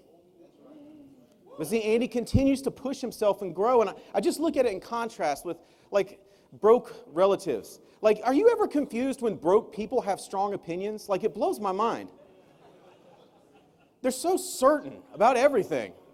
It's like, I'll tell you what that is right there. I'll tell you. It's like, you got like $12. What are you talking about? But see, Andy's a growing man. See, a real man realizes he doesn't have all the answers, so he surrounds himself with great men. And you see the kind of people Andy surrounds himself with. That's a growing man. I love seeing that beautiful humility because that's strength. Acting like you got all the answers and know everything, that's weakness feigning itself as strength. But I love Andy because he's a growing man, so I know that there'll always be a new next level that we're going to. And that's how real men are. And even as fathers, if as a father you feel like, I got all the answers, then you have none of the answers. Does that make sense? A growing man, I watch the way Andy continues to grow himself. It inspires me. It inspires me. Think about how people arrive at a much crappier level, and you can't tell them nothing. Andy continues to push himself. I love it. You know, another thing I see in Andy is he's loyal. Real men are loyal. And it's one of those things, when you look at the world around us, and you look at the way people act with loyalty, or what they call loyalty, you don't see people like Andy. You don't see men like him that love the mess out of Jane. One of my favorite things about being with Andy and Jane in small groups is to just watch how hard Andy works to make Jane smile. I mean, he loves her to pieces, and I love seeing that. I love seeing that because that's a great model. Does that make sense? It reminds me to be the same way. You look at Andy's friends, his core group. What we have here doesn't exist. If you don't believe me, ask any of the carrier personnel. They'll tell you. Companies like this don't have a core that goes back as many years as we do. Me coming up on 20, the next speaker I'm introducing goes back 27 years. You don't see that. But that's 100% a reflection of the loyalty Andy has. See, we're loyal to Andy because Andy's a man that embodies and shows loyalty. You know, it's one of those things, too, when I think about loyalty, the world around us likes to be cynical. And I get people all the time telling me they got everything figured out. Well, you know what Andy's really doing is this, there. You know, it's like they're just cynical. But let me tell you something. Cynicism is counterfeit intelligence. And the people that reach for it because they don't know what else to do. Because they lack true intelligence. But the world around us makes being a cynic, you know, it's chic. It's enlightened. I'm informed. The only thing you're informed about is your life is empty without real loyalty like we've got here, like Andy embodies. Andy loves. His heart, that stuff you love seeing him on stage, that's his heart. And let me tell you something, I get irritated. People like, I just don't know if I could ever trust again. It's like, give me a break. Hey, file the paperwork. You're dead. You might still be walking, but you passed away. Because you're not going to get anything else out of life. Andy continues to love despite that. One of the last things I want to talk about Andy is he's consistent. Real men show up no matter what. I've been in hairy situations with Andy where we're in his suite and we get really bad news about something that went down, and he's got to show the plan. You know what he does? All right, boys, we got to go. That's consistent. Crying in your cereal, that's not consistent. And let me tell you something, too, about consistency. Consistency is not perfection. Consistency is constant correction. That's why it's such a manly quality. Constantly correct to keep ourselves on the path. When I think about the sacrifices Andy has made and continues to make, it inspires me to be that kind of consistent man that shows up no matter what. Another guy that shows up no matter what is one of my good friends that I want to introduce. When you look at what Andy has done, when I look at my life and what I've gained from being around Andy, I love being around people like Adam Katz. Adam Katz has been with Andy 27 years. He's fought through stuff that would make most men pee-pee in their pants and hide in the corner. He's one of my best friends. I love him to death. Adam Katz, come on up, buddy.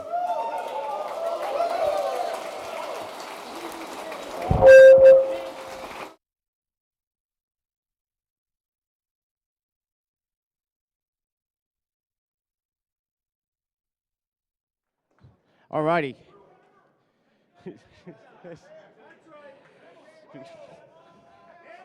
We nailed him. My name is Adam Katz. I am humbled and honored to have been in Andy Albright's mentorship for the last 27 years. And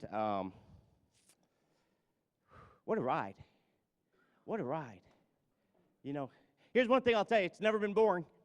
It's never been boring. We have traveled the world together. We have had experiences that you only dream of. I was like, listen to Andy Riddle. He said he wanted to be a point guard to the Knicks. I wanted to be second baseman for the Yankees. I was afraid of the ball, and that tended to slow my growth in the game. So that didn't go well. And then I was going to be a college basketball coach. I wanted to coach Carolina, which apparently anybody can right now.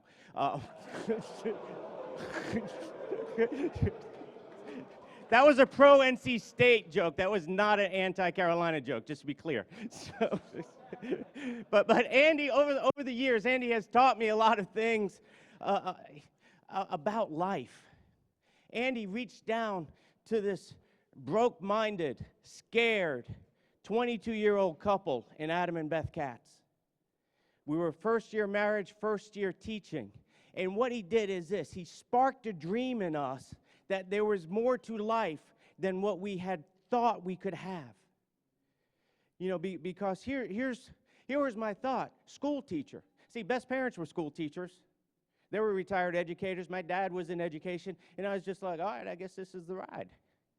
You know, that was my ride or die. And it was just like, all right, so this is what we're going to do for the next 30 years, 35 years. And we got started, and it's just like, really? Is this it? And then I looked at people who've been teaching 10 years longer than me, 20 years longer than me, and I was like, ow. I don't, and Andy and Jane Albright met us, and they brought us close, and they said, hey, you have a choice. You don't have to settle for. You don't have to live a life of quiet desperation. You can dream big and have it all. And he's taught me some lessons. The first lesson he taught me is this. If the dream's big enough, the facts don't count. What does that mean? That means quit defining yourself and your future by your current situation. Where you are today is your choice based on the choices you've made and the voices you've listened to over the last umpteen years of your life. Where you're going in the future is based on the voices and the choices you make from this day forward. You are not defined by your past, is what Andy told me. And if you will work on your vision, if you will work on your dream, you can change who you are and what your station in life is going to be. Something else he taught me is this. The size of your dream will define the size of the obstacle that'll trip you up. If you got the dream of a pea, then you will be tripped up by a pebble. But if you got a big old a BHAG, a big, hairy, audacious goal, if you got dreams of what your life could be like, then ain't nothing going to stop you. You know, there is no door closed to you. If there's a door closed to you, that just means there's another door around the corner you just got to find. You might have to look harder than you're willing to work. You might have to dig deeper than you've been digging, but you got it in you to have it. You just got to have the dream. What else did he teach me? He taught me this. He taught me hope is not a strategy.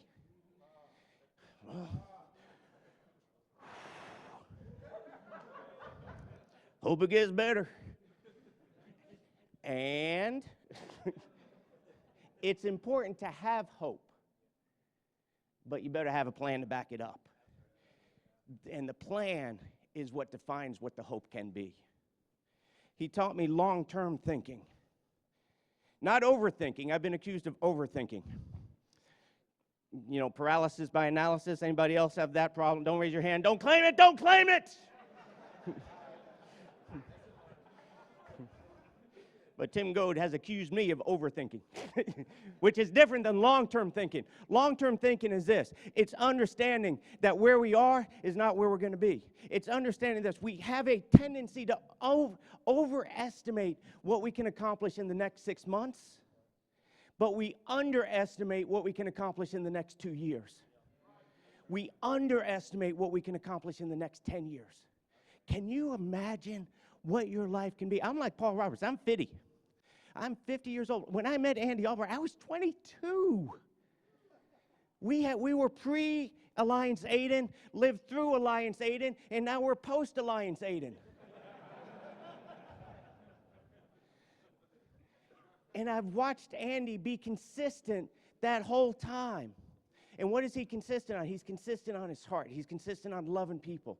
He's consistent on always thinking ahead. You know, it's one of those paradoxes. You know, Riddle called it jumbo shrimp. You know, it's oxymoron. It's one of those things. Andy has this urgency. Now, right now. That's what his watch says. It says now and right now. But he's also living 5 years in the future. Why do you think he has so much energy? He has so much energy because he's living in the future. People who are dragging, people who are you know, the Eeyores of the world. Well, I guess it's gonna rain today. The people like that, they're living in the past. They're allowing the past to define who they are. They're allowing the past to define their future. Andy Albright never has set that example, and he's given me that long-term thinking viewpoint. He's taught me this. Dreams evolve over time. I remember. Who's here for the first time? Big event. Wow. Welcome. Welcome home. Welcome home, you family. You in it now. I understand this. Some of you guys might have gotten here on your last nickel. Some of you guys might have gotten here on overcharging your credit card. And that's okay.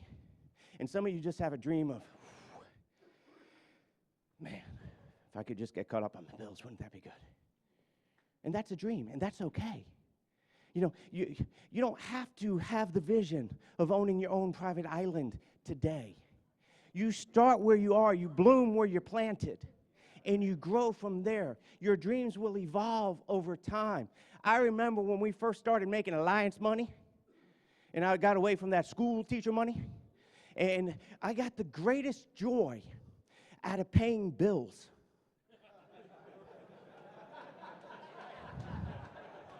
Don't judge me. But for the longest time as a school teacher, I couldn't pay my bills. And when a bill came in, it was just like, I wonder how long we got. So Beth and I, we developed strategies on bill paying. What we do is, see, as a school teacher, you only get paid once a month. So you have money for like 3 days. Then you pay all your bills, and you wait for the next paycheck 28 days later. And so, you know, there was never enough money for all the bills, so we came up with strategies. What we did is this: we put all the bills in a basket, and we'd shake it up, stir it up. And then we would do the lottery system, and we'd pull one out, and we'd pay it. And there was still money left in the account, so we'd pull another one out, and we'd pay it. And then we pull another one out, and we pay it. And then when the checking account was dry, we just threw whatever was left in the basket in the trash. They were going to send us another one next month. It's not like we need to save them. And then the phone calls would come, and they'd be like, well, didn't get a payment from you this month, Mr. Katz. I was like, you're in the basket. I wish you good luck next month.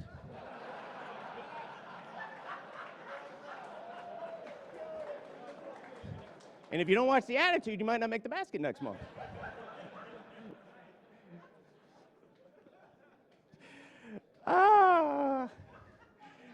I wish that was not true.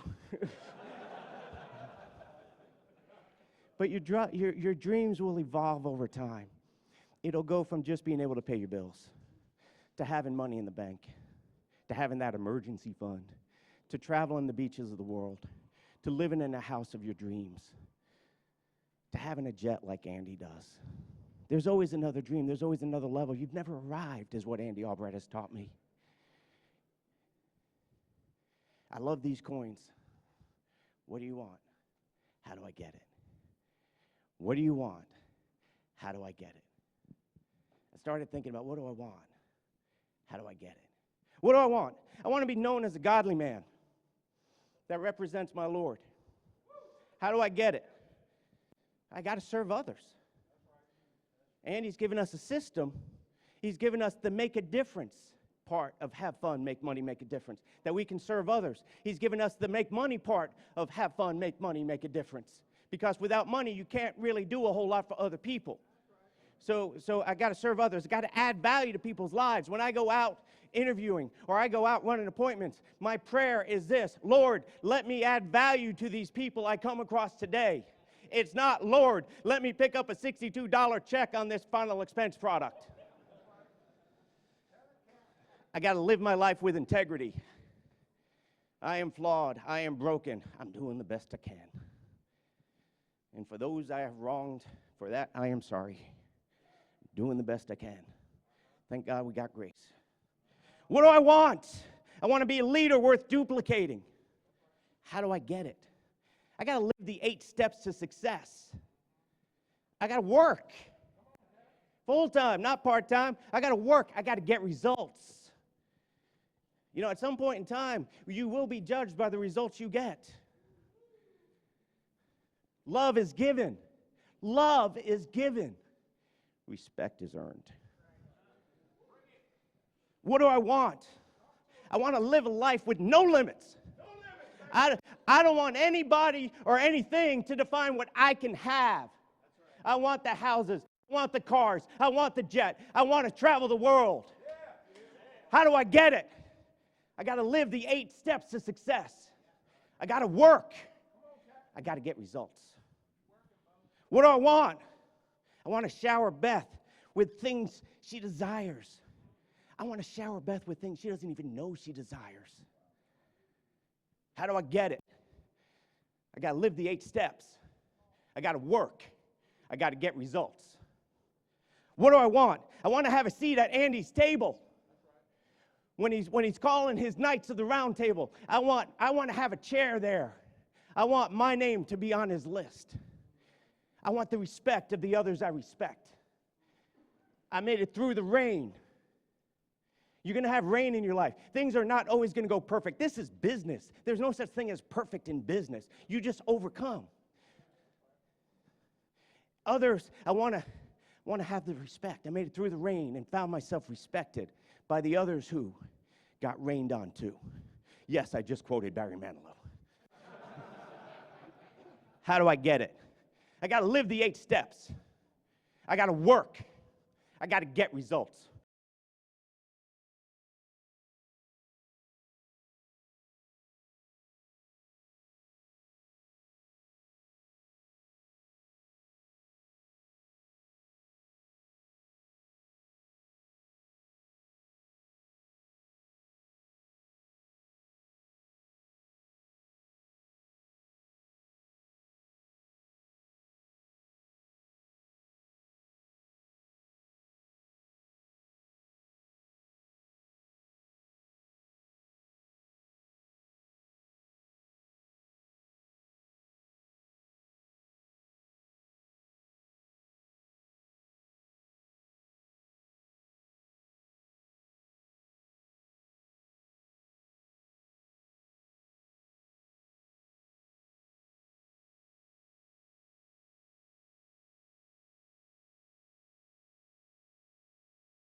happen, Doc Rock? How do they get a 4-ton elephant to stay still and not break the rope?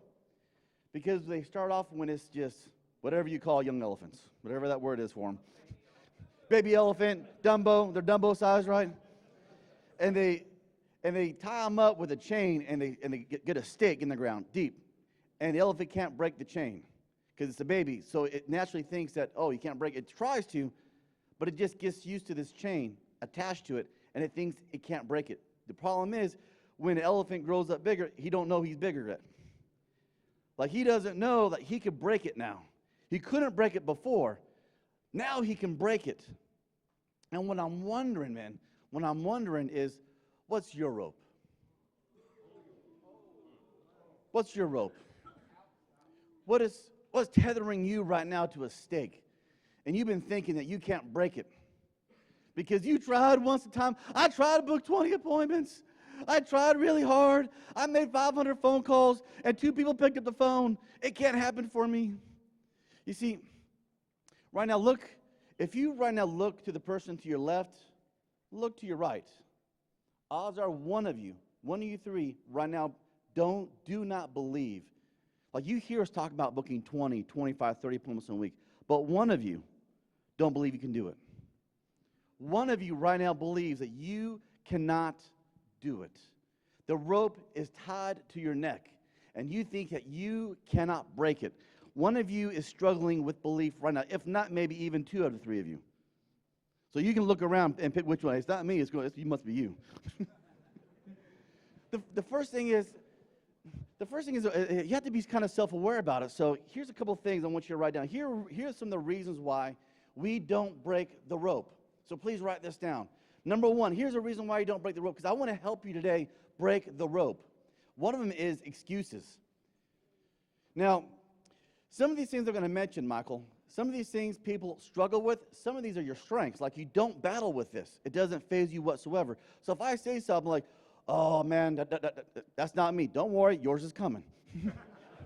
And if I get to the end, and if you're like, none of those are me, well, then you got blinders on. Please speak to somebody who knows you and ask them to point it out to you, because you haven't figured it out yet. But one of them is excuses. And I'm telling you that thankfully this hasn't been something I've really dealt with, but I see it all the time, just excuses being made. And I hear this, and Adam probably has heard this a lot. I know Fitz has heard this a lot. People going, listen, you just don't understand. I can't be like you. I don't know what my why is. I'm not married. I don't got a family like you. It's just me, and I just don't have the same drive as you got. I'm like, how about some ambition, bro? Like, what excuses are you making that's preventing you from going to the next level? I could tell you this, everything that's ever meant something to me that I accomplished came from me pursuing something I didn't think I could do. I spent about 6.5 years in the Army, and I swear, Richard, I was like, hey, no way, I'm never going in. I'll never make it. I'm not a runner. I'm going to throw up. And hashtag I did throw up. It was true. A lot of my fears ended up being true, by the way. But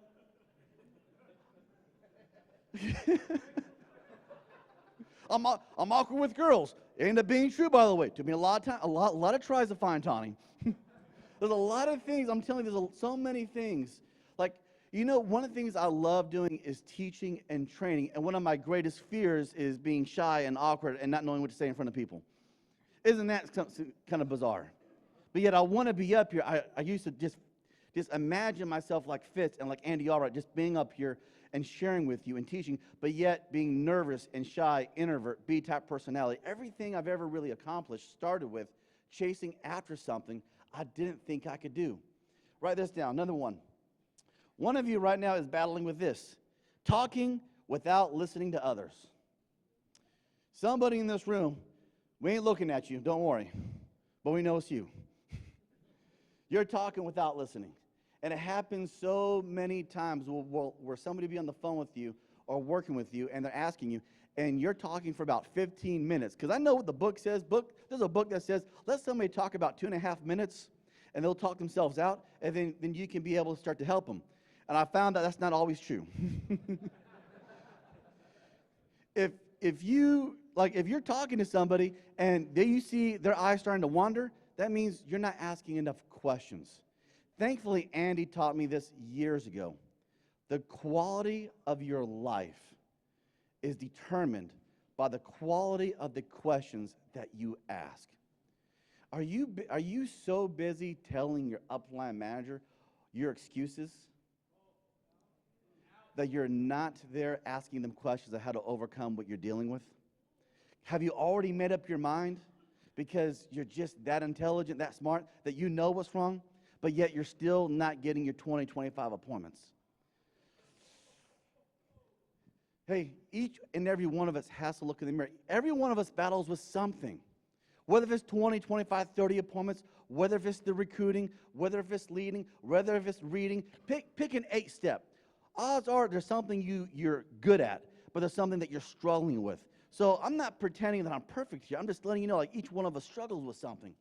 Here's something else that prevents you from breaking the rope. Unresolved negative emotions. This is like, do you have problems sometimes? Like, do you find yourself getting a little frustrated, a little like you lose patience with a certain demographic, a certain gender, a certain age? I'm going to leave that for the therapy sessions. But I think, Fitz kind of talked about it earlier, just a second ago. Like, take responsibility. So what if your parents sucked? My dad used to do coke in front of me. So what?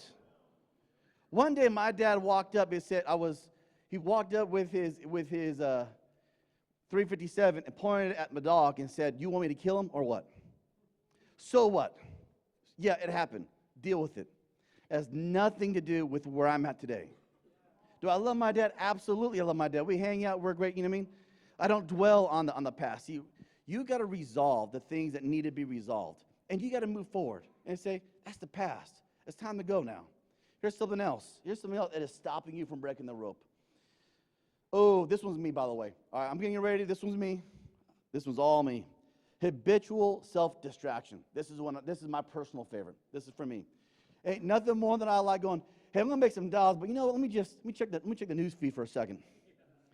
Let me play a game of solitaire. Let me get my mind right. I gotta get relaxed. I know I should be reading, but let me get relaxed. I'm gonna play a game of solitaire on my phone. Let me do this real quick. Habitual self-distraction. Is that your poison? Is that your poison? But guess what? You don't want to acknowledge it's your poison. So you go back to number 1 and you start making excuses.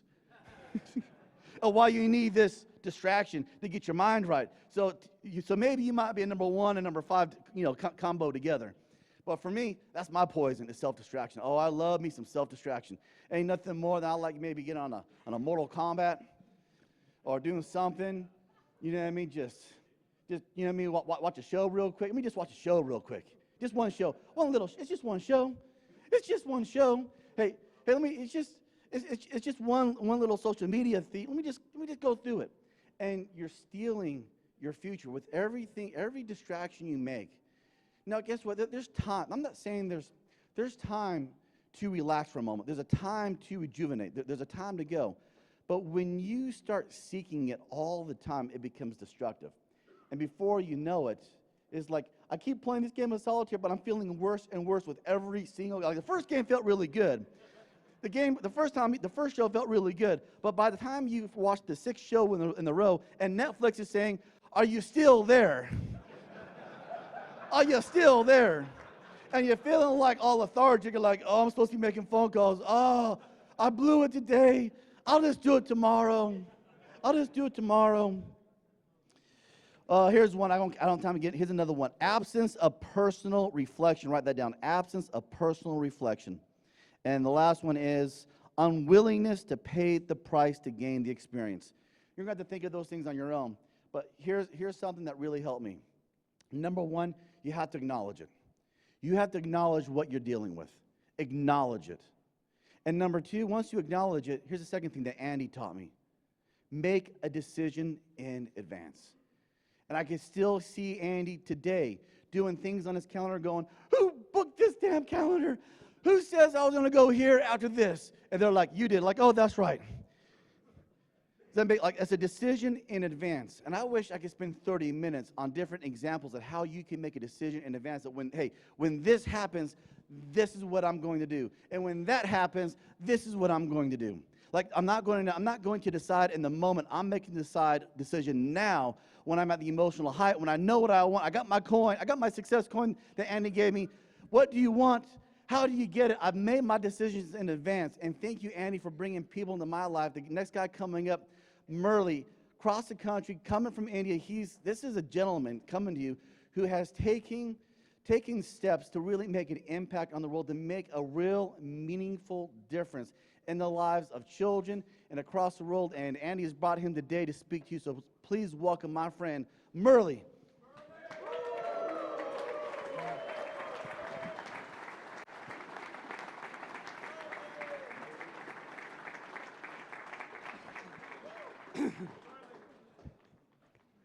I am thrilled to be here, to see all my friends, all my family members here.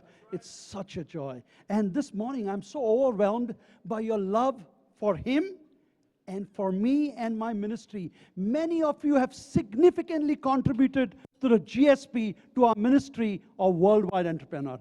Thank you so much. I am blessed. I am moved. I am touched by what you have done for us. Such. And we are going to change the lives of people. Not only that, the 3 couples who sell the most this year will be able to travel with Andy and Jane after Chiang Mai trip to India. 3 highest selling couples. So guys, get cracking, okay? So do it. Well, 2019 has been a great year. Very early in 2019, my daughter got married, and in November, I became a grandfather. It's been an excellent year. But 2020 began with a bang. Because last week, I turned 60. And I rededicated my life for the next decade. The key word for me as I launched to this new decade is flourish. That's my key word. Flourish. Flourish not only I flourish, but everything around me should flourish. That is what I believe is going to be this decade from 2020 to 2029 December. Flourish. And to flourish, you have to persevere. Okay? I am in the business of transformation because I have experienced transformation from him. And so people who have experienced transformation should have purposes that transform people and people's life all over the world. And that is what worldwide entrepreneurs are committed. And perseverance is one of the virtues, one of the character traits I want to see that happens in my life, because perseverance is sometimes to endure is so difficult because we are in it for a long haul. It's a long process. It is not a sprint, it's a marathon. And in a marathon, you consistently persevere. To persevere, 3 important lessons I want to leave before you. 3 important things. First, I persevere because I am devoted to him and devoted to his purposes. Okay, devotion is so critical. What are you devoted to matters the most. So I am devoted to him completely. And so my focus is in one direction to everything that he has done. In life, when you lose focus, everything becomes blurred. And when you lose a sense of focus, you lose a sense of direction. You don't know where you're going. So this decade, I want to be completely focused and be totally devoted, because there are so many things that distract us. Distraction has become so common. I remember once going to a hotel, and I was looking at my phone and getting into a restroom, and I saw a lot of people giggling and laughing. Suddenly I looked, it was a women's guest restroom I'm getting into. You can get distracted when you take the eyes off the purposes and the goal that God has put on your heart. So I am totally devoted. I'm devoted to him and devoted to his purposes. So that is the reason I persevere. But to persevere, I need to be disciplined too.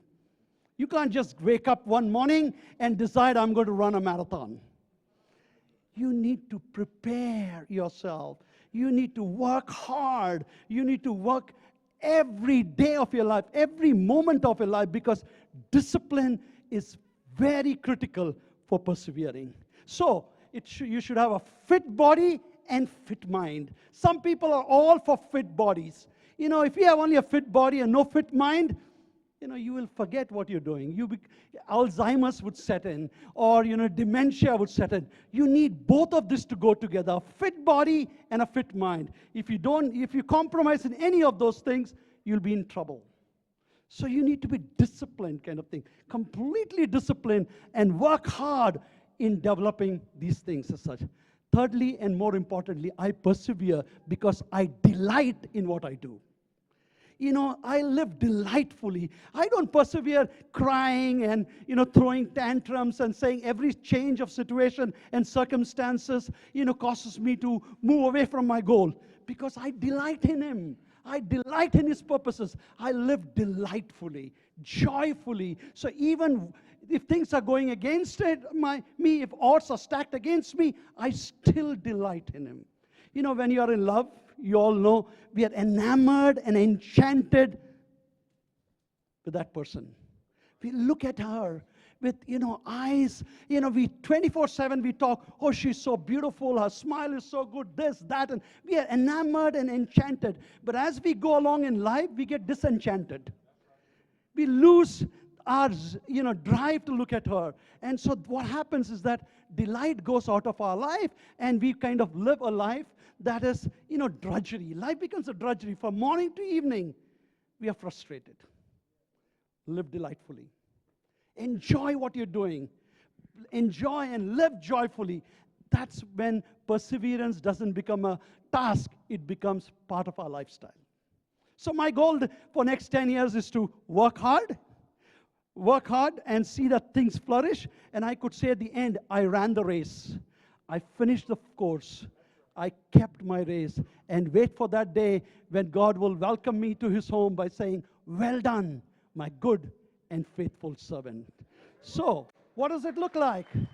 You know, following Christ. I just want to end by reading a poem by a soldier who was in the World War II. He writes this poem. He says, look, God, I have never spoken to you, but now I want to say, how do you do? You see, God, they told me you didn't exist, and like a fool, I believed all this. Last night from a shell hole, I saw your sky. I figured right then they had told me a lie. Had I taken time to see the things you made, I have known they weren't calling a spade a spade. I wonder, God, if you would shake my hand. Somehow I feel you will understand. Funny, I had come to this hellish place before I had time to see your face. Well, I guess there isn't much more to say. I'm sure glad, God, I met you today. I guess the 0 hour will be soon here, but I'm not afraid since I know you're near. The signal, well, God, I will have to go. I like you, Lord. This I want you to know. Look now, this will be a horrible fight. Who knows? I may come to your house tonight. Though I wasn't friendly with you before, I wonder, God, if you will wait at your door. Look, I am crying, me shedding tears. I wish I had known you all these years. Well, I will have to go now, God. Goodbye. Strange since I met you, I'm not afraid to die. Strange since I met you, I'm not afraid to die. WW and Jesus has been my topic this morning. And strange since we have met Him, we are not afraid to die. Persevere, my friends.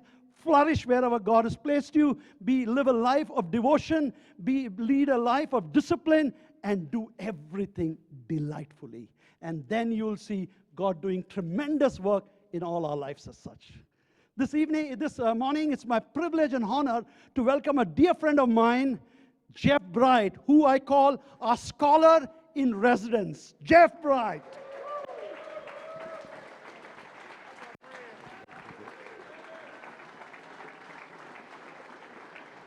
Thank you, guys.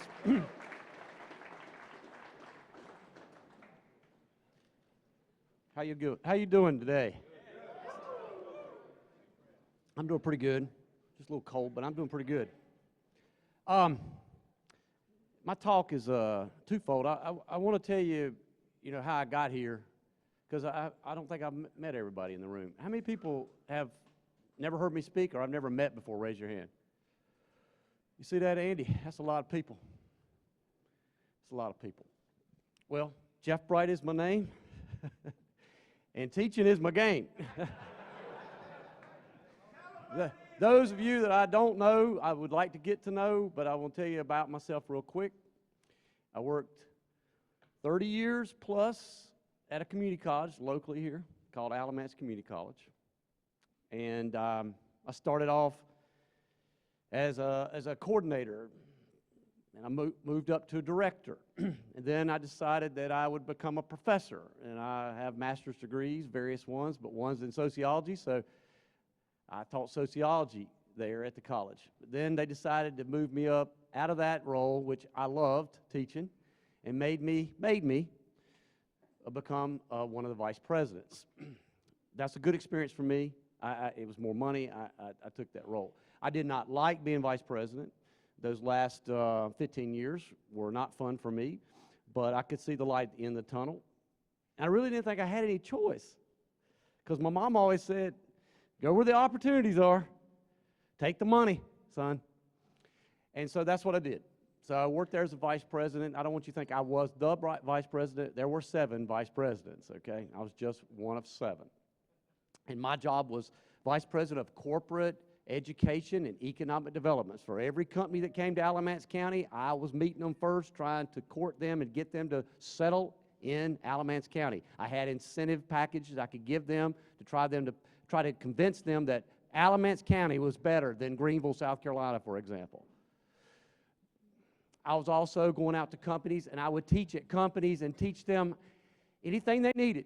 Blueprint reading, gauging, instrumentation, leadership classes, process improvement. I brought instructors to that company, and I tried to make those companies better, more successful.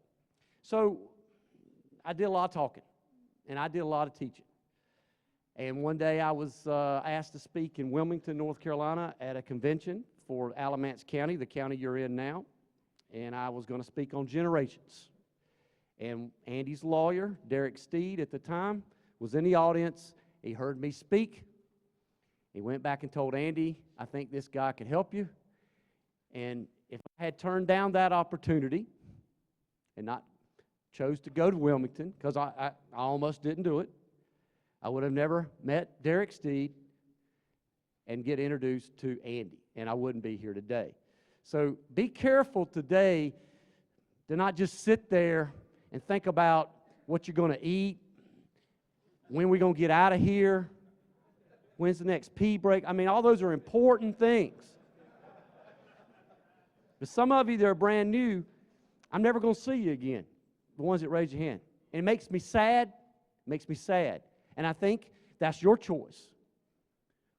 But opportunity is in front of you today. It's in front of you the whole time you're here. You just got to open your eyes and look. You got to look at the world through new eyes, not the ones you brought here today. So I want to talk about the collective we, because that's the power of a company that I used to work with. It was called Luxfer, and I learned a lot from them about how to create a company where everybody gets along, everybody is focused. And they were the one company that I could point to that I truly thought they had it going on.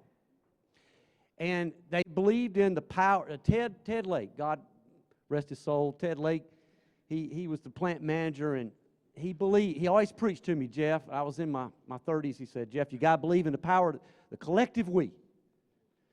We like to do all these things and put people in categories, and I'm as guilty as everybody else because I'm full of categories. I'll put you in a category and a test and a heartbeat. Yes, I will. But the power of the collective we reminds me, I find purpose here. Andy gave me a place to land, a transition to get away from that college, because I could have just kept on working there. I retired at 54. Some of those people stay over there. I don't even know if they're alive. I kind of punched them a couple times. Those students, those poor students. We had a guy over teaching. He was 85 teaching English.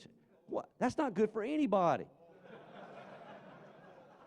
He did die. I don't know if he died there in the classroom, but he died somewhere nearby. So it reminds me of, I saw this in a movie with Christopher Reeve. He played Superman. So there's a famous scene in that where he grabs Lois Lane, and he's going to pick her up, and they're going to fly, right? She can't fly, but he can. And she looks at, he tells her, she gets all nervous. He tells her, I got you. Famously, she says back to him, who's got you? You know, my answer to Lois today, by being associated with this company for the last 10 years, 7 years, I was moonlighting behind the college's back, and the last 3 years legally being here, I can tell you, I don't feel bad about that at all. Those people will rob me every day I was over there. All right. The last 3 years, I can tell you that if you have a question of who's got you, I know who's got me. Fitz has got me. Davies has got me. Everybody in this audience, and I look, Mike Owens, these people, I'm looking at these faces that come. I know all these people got me.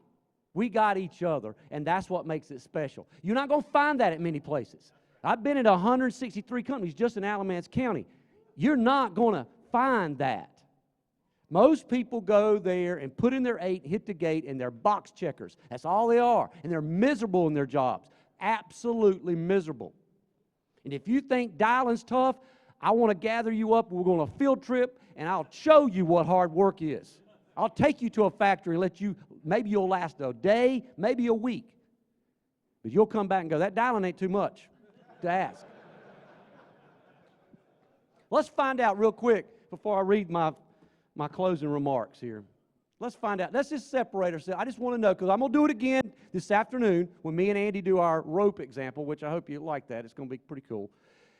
Let's just find out real quick what we got. Then let's do it again with the women in the room. Let's just see, because I'm a sociologist. I like to look for trends. I want to see what's going on. I've lived long enough to be the oldest person in the room. I'm proud of that. All right?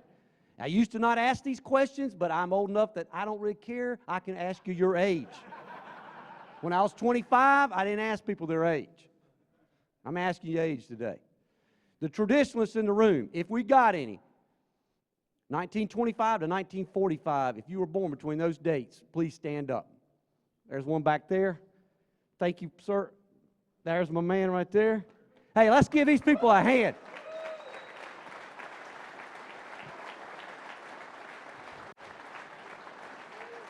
Yeah. We talk about work. You want to talk about work? Those individuals they redefine work. We don't know what work is anymore. They knew what work is. They didn't work for money. They worked because it was the right thing to do. They thought it got them closer to God. They got in heaven faster because they worked. Then we come to the next generation. They were hard workers. Now we got the workers, called the boomers. All right, I'm a boomer. Don't find out who the boomers are. We're not that many anymore. Let's see how many of the companies got in this room today. 10 years ago when I asked this question, it was a bunch of them. Dwindling numbers now, right? 1946 to 1964, stand up.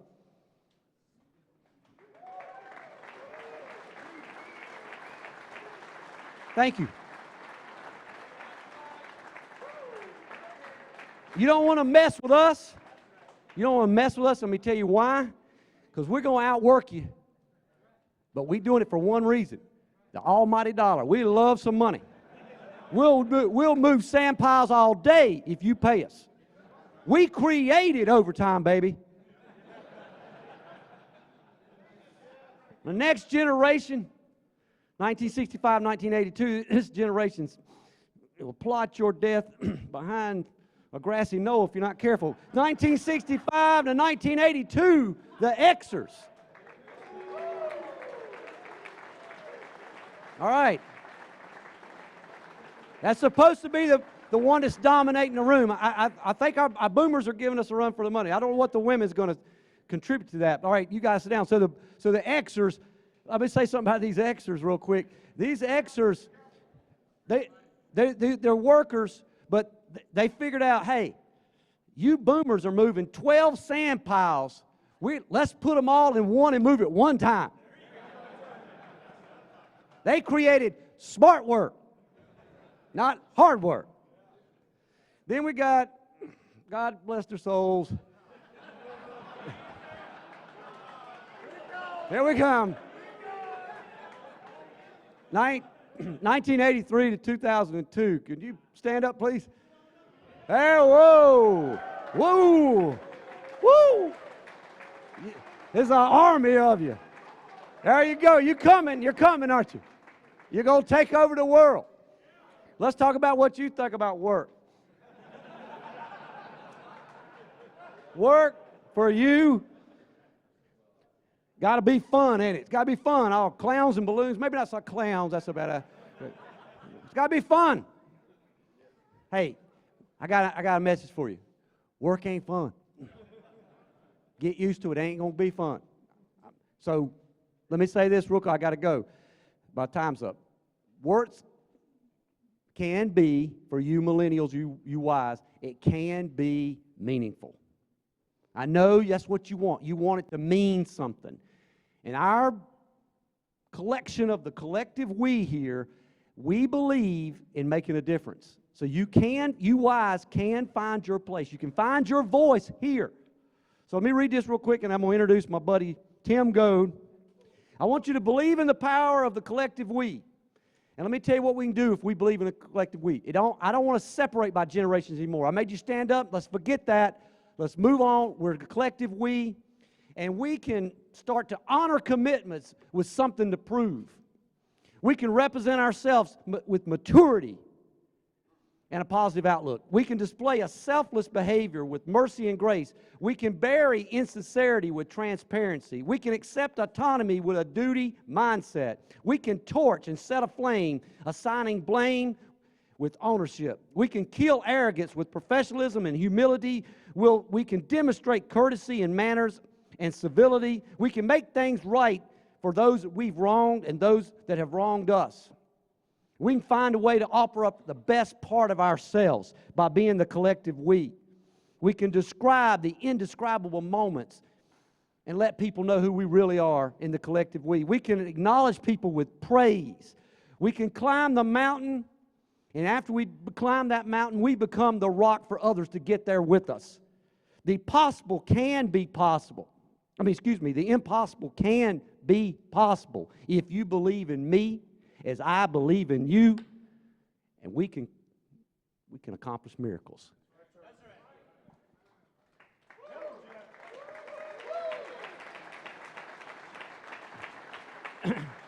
All the way from Piqua, Ohio, via Celebration, Florida. Y'all didn't know he's from Piqua, Ohio.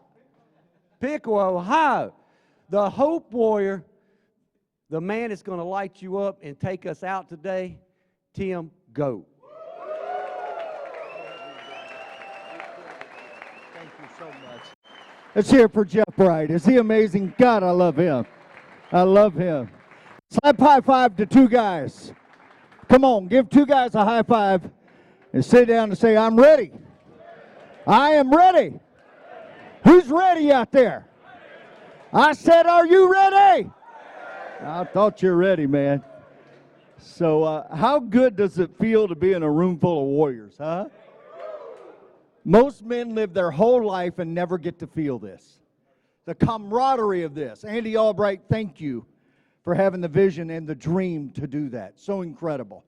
I'm a pastor. Let me tell you a pastor story. A little boy, pastor's son, was bugging his daddy while he was trying to put a sermon together, and he kept going in and interrupting his dad, and his dad said, I got to do something. I got to get this sermon together. I got to get this talk together. So he went in the other room, and he found a puzzle, and he said, that's it. So he took the puzzle and dumped it out on the floor, and he said, now I got him. I got an hour. And about 10 minutes later, the little boy knocked on the door and said, Daddy, I got it together. Come look at it. And he goes, son, there ain't no way you put that together. He said, Daddy, I did. Come and look at it. Sure enough, he walked in the room, and there it was, the puzzle put together. It was a puzzle of the world. And the daddy said to the son, son, how did you do that? He said, Daddy, on the back was a picture of a man. And when I got the man together, the world came together. I'm telling you right now, men, you look me in the eye while I look you in the heart. Because we need you. The world is trying to diminish you and put you down and tell you you're not worth anything. Andy Albright set up this weekend to let you know you are valuable. Your story matters. Your influence is touching lives you don't even know. Your example is more important than your words. So I want to talk to you for a second about leadership. Can I do that? The world needs leaders. Maybe you see yourself as a leader. Maybe your daddy never told you were a leader. Let me tell you something. You don't need the voice of your daddy to tell you who you are. You were made in the likeness of something that is so great and so powerful. You were made in your DNA with a mission and a purpose. Don't waste it. Don't waste it, man. Don't waste a second. Don't waste a second. I had a great father. He had 4th grade education. My daddy taught me a lot about character and honor and faith. But let me tell you what he gave me, man. God, I cry. He gave me a work ethic. A work ethic. He said, son, you may not be as smart as them. You may not be as bright as them. You may not have the opportunities they've got. But if you will work, you're going to be amazed at the doors that open for you. I can tell you that God will open doors that no man can shut. If you will be faithful in the little, He'll make you large in the big. So I want to say thank you to Andy Albright, his dream, his vision, his passion, his work ethic.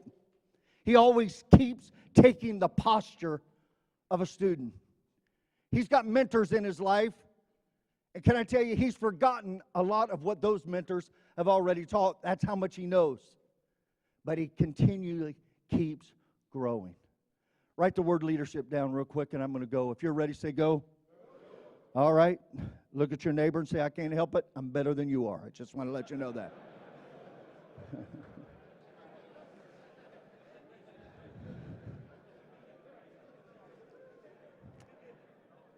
I don't know about you. I hate losing. Do you like losing?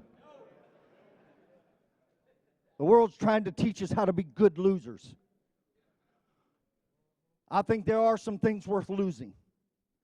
I think you ought to lose your worry. I think you ought to lose your wrongs. And I think you ought to get rid of your wounds. I have a big array of education. And they tried to get me to become a counselor.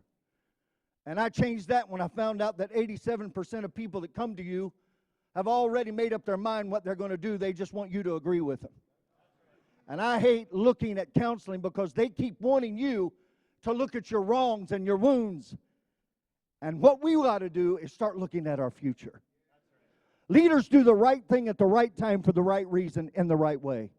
Let me say it one more time. Leaders do the right thing in the right time for the right reason in the right way. If you think that's easy, go home and try it. Monday morning, get up and look at the phone and say, I will not be defeated by you. Look at your schedule and say, I will never let you control me any longer.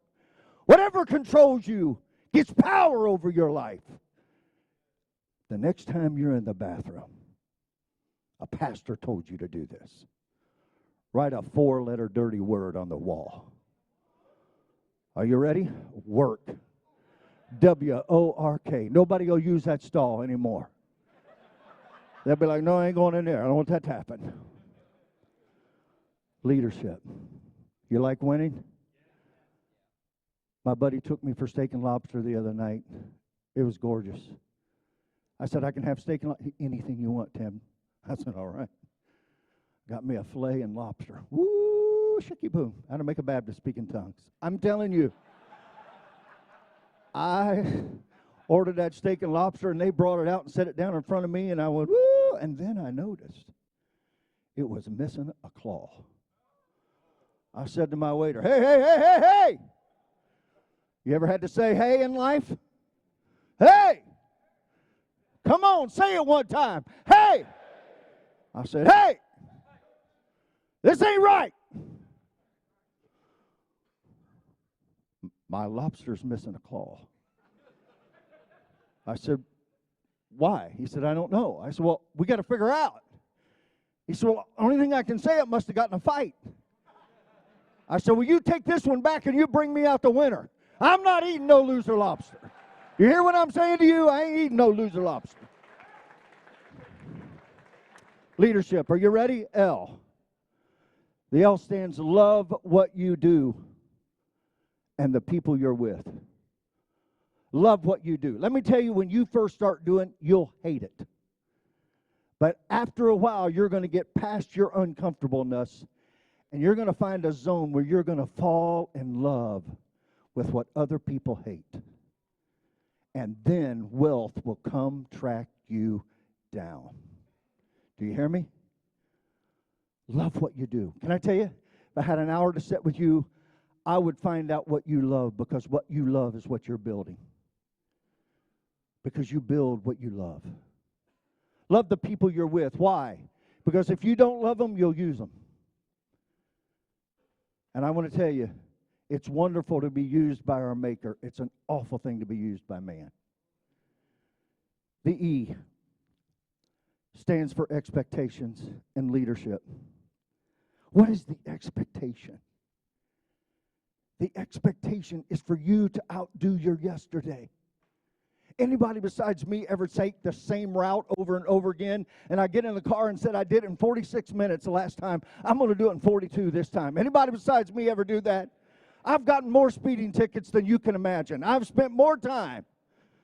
So I've used it as a witnessing program, not a witness program. It's been a most amazing thing. Can I tell you, though, you've got to get ahead of your yesterdays. Your job in life is not to get ahead of anybody else. Your job is to get ahead of you. Get ahead of you. The expectation, though, is for you to become an encourager. Why do you want to become an encourager? Because the world belongs to the encourager. When you encourage people, you actually put courage in their soul. Courage.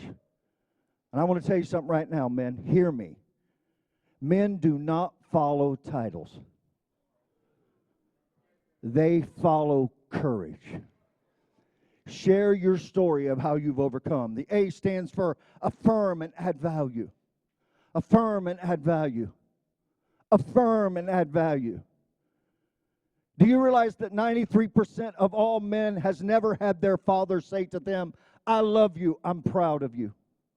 I just want to tell you something, men. Anytime your little girls walk into a room, they got two questions. Do you see me?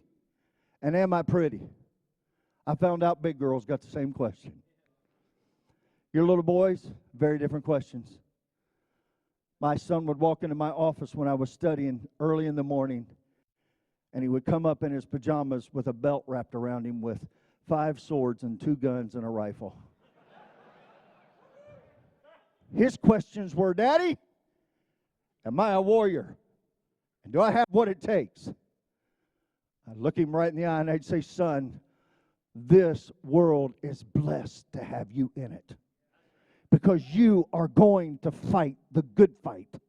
You're going to make a difference while other people are indifferent. You are going to be focused when other people are out of focus. Son, you've got what it takes. I just want to tell you today, you have got what it takes. You were made for this moment, man. You were made for this moment. When I first showed up the Alliance, Andy asked me to get on a horse out at his house and talk to these men in a video. You may have seen it. And I wasn't prepared for it. He was on that horse. He was riding around like he'd been doing it for years. I was on a horse. I didn't really like it that much, but I got on that horse, and they were holding it. But all of a sudden, I got to the place where I started talking to the men about going to battle. And I wasn't expecting what happened. They were lined up. It was hot. I was sweaty. That wool. When I started screaming at these men, we are going to fight for the people we love. I looked out, and the men had water coming out of their eyes. Men don't cry, but their eyes do sweat. And what I realized at that moment is inside of every one of us, there is a giant of greatness wanting to come out, and somebody's got to call it out. This is your moment. Andy Albright is calling you out today. Not to put you down, not to measure you, not to critique you, not trying to fix you. Will you do me a favor? Stop trying to fix yourself. And will you create the man you want to be? You've got the chance today to rewrite the story. Are you ready? Game on, battle ready, affirm. D stands for dream. I got to move quickly. Are you ready? Don't ever forget this. Men without a dream raise children without a vision. Daddy, you have got to have a dream.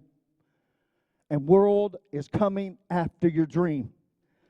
Get your dream and come after it. The E in leadership stands for example. I don't have to tell you, example is not the main thing. Don't ever believe that lie. Example is not the main thing. Example is everything. You know who the hardest kids on this planet are to reach? Pastors' children. Why? They hear it preached and they don't see it lived. My mama told me one day, son, let your walkie-talkie and your video, let it match. Let your words and your actions come together. If you want to be a leader, get your shoulders back. Walk fast. Stay focused. While others are playing, you go plan and make a difference in this world. I'm telling you, it's going to be amazing. The R stands for respect. No one around you wants to feel like a second-class citizen. I beg you today, this weekend, respect people. I love how Andy honors and respects people. I love how his leaders honor and respect people. You show me an environment where there's no respect, and I'll show you an environment that's dying and shrinking and shriveling. The number one need in your life, men, I don't know if you know it or not, is respect. Everybody's got to have somebody to perform for and somebody to perform with. Respect. The S stands for serving. It's a divine act. Serving is a divine act. If you want to be great, serve. If you want to make a difference, serve. If you don't know where to serve, find somebody serving and serve them. Get at that hot spot and start serving. Set the example. Get there early. Stay late. Drink the coffee. Eat the donuts. Good God, I love Krispy Kremes. One day I realized, you know what I realized? Hot now means fat later, but I'm fired up about it. Can I get a witness out there? The H stands for humility. Oh my God, keep us humble. No, let's don't pray that. Let's just stay humble.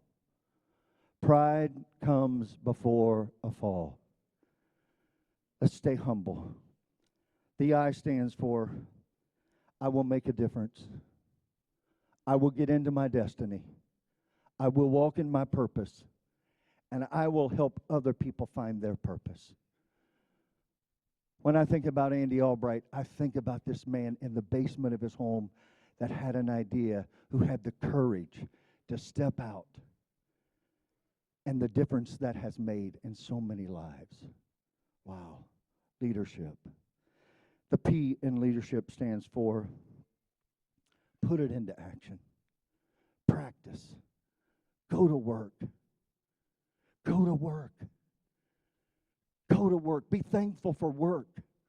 Can I tell you what work has done for me in my life? It's changed my life. It's developed me in so many ways. Can I tell you, all that you want to be is on the other side of work. Don't be afraid to work. But let me tell you what keeps us from it is pain. What are you going to do with the pain of leadership? What are you going to do with the pain when it all doesn't go your way? What are you going to do with the pain when you don't know how to make it make sense? How are you going to do it when the pain of not knowing what to do grasps you, but you get up and go anyhow? See, here's what I believe, lady. Here's what I believe, men. If we will live this in front of our ladies. Sorry, I'm getting ahead of myself. Because I'm telling you right now, I believe this. You get mad at me, it's Tim. I believe women are screaming for a man who knows who he is and where he's going and why he's going there. And can I tell you something, men? That means on some days I get up and go do it whether anybody agrees with me or not. Leaders do the right thing at the right time for the right reason. Pain. The highest athletes in the world will walk into the doctor's office and I close, and here's what they'll say: I have an injury. Doctor, how long will it take me to recover? Here's what the doctor will say: 3 months, 2 years, or never. It's all according with the pain that you're willing to put up with in recovery. What pain did you walk in here with? Can I tell you something? Pain was never meant to stop you. It was made to inspire you. So here's what I believe today, Alliance. Are you ready? I believe this is Andy Albright's heart. There may be people smarter than us. There may be people that are better looking than us. I doubt it. There may be people that have more talent and ability. But men, I don't believe there's anybody that can outwork us, that can outlove us, that can outserve us, can outdream us, cannot do the do. This is your moment. Go take it and run and fly. Blessings.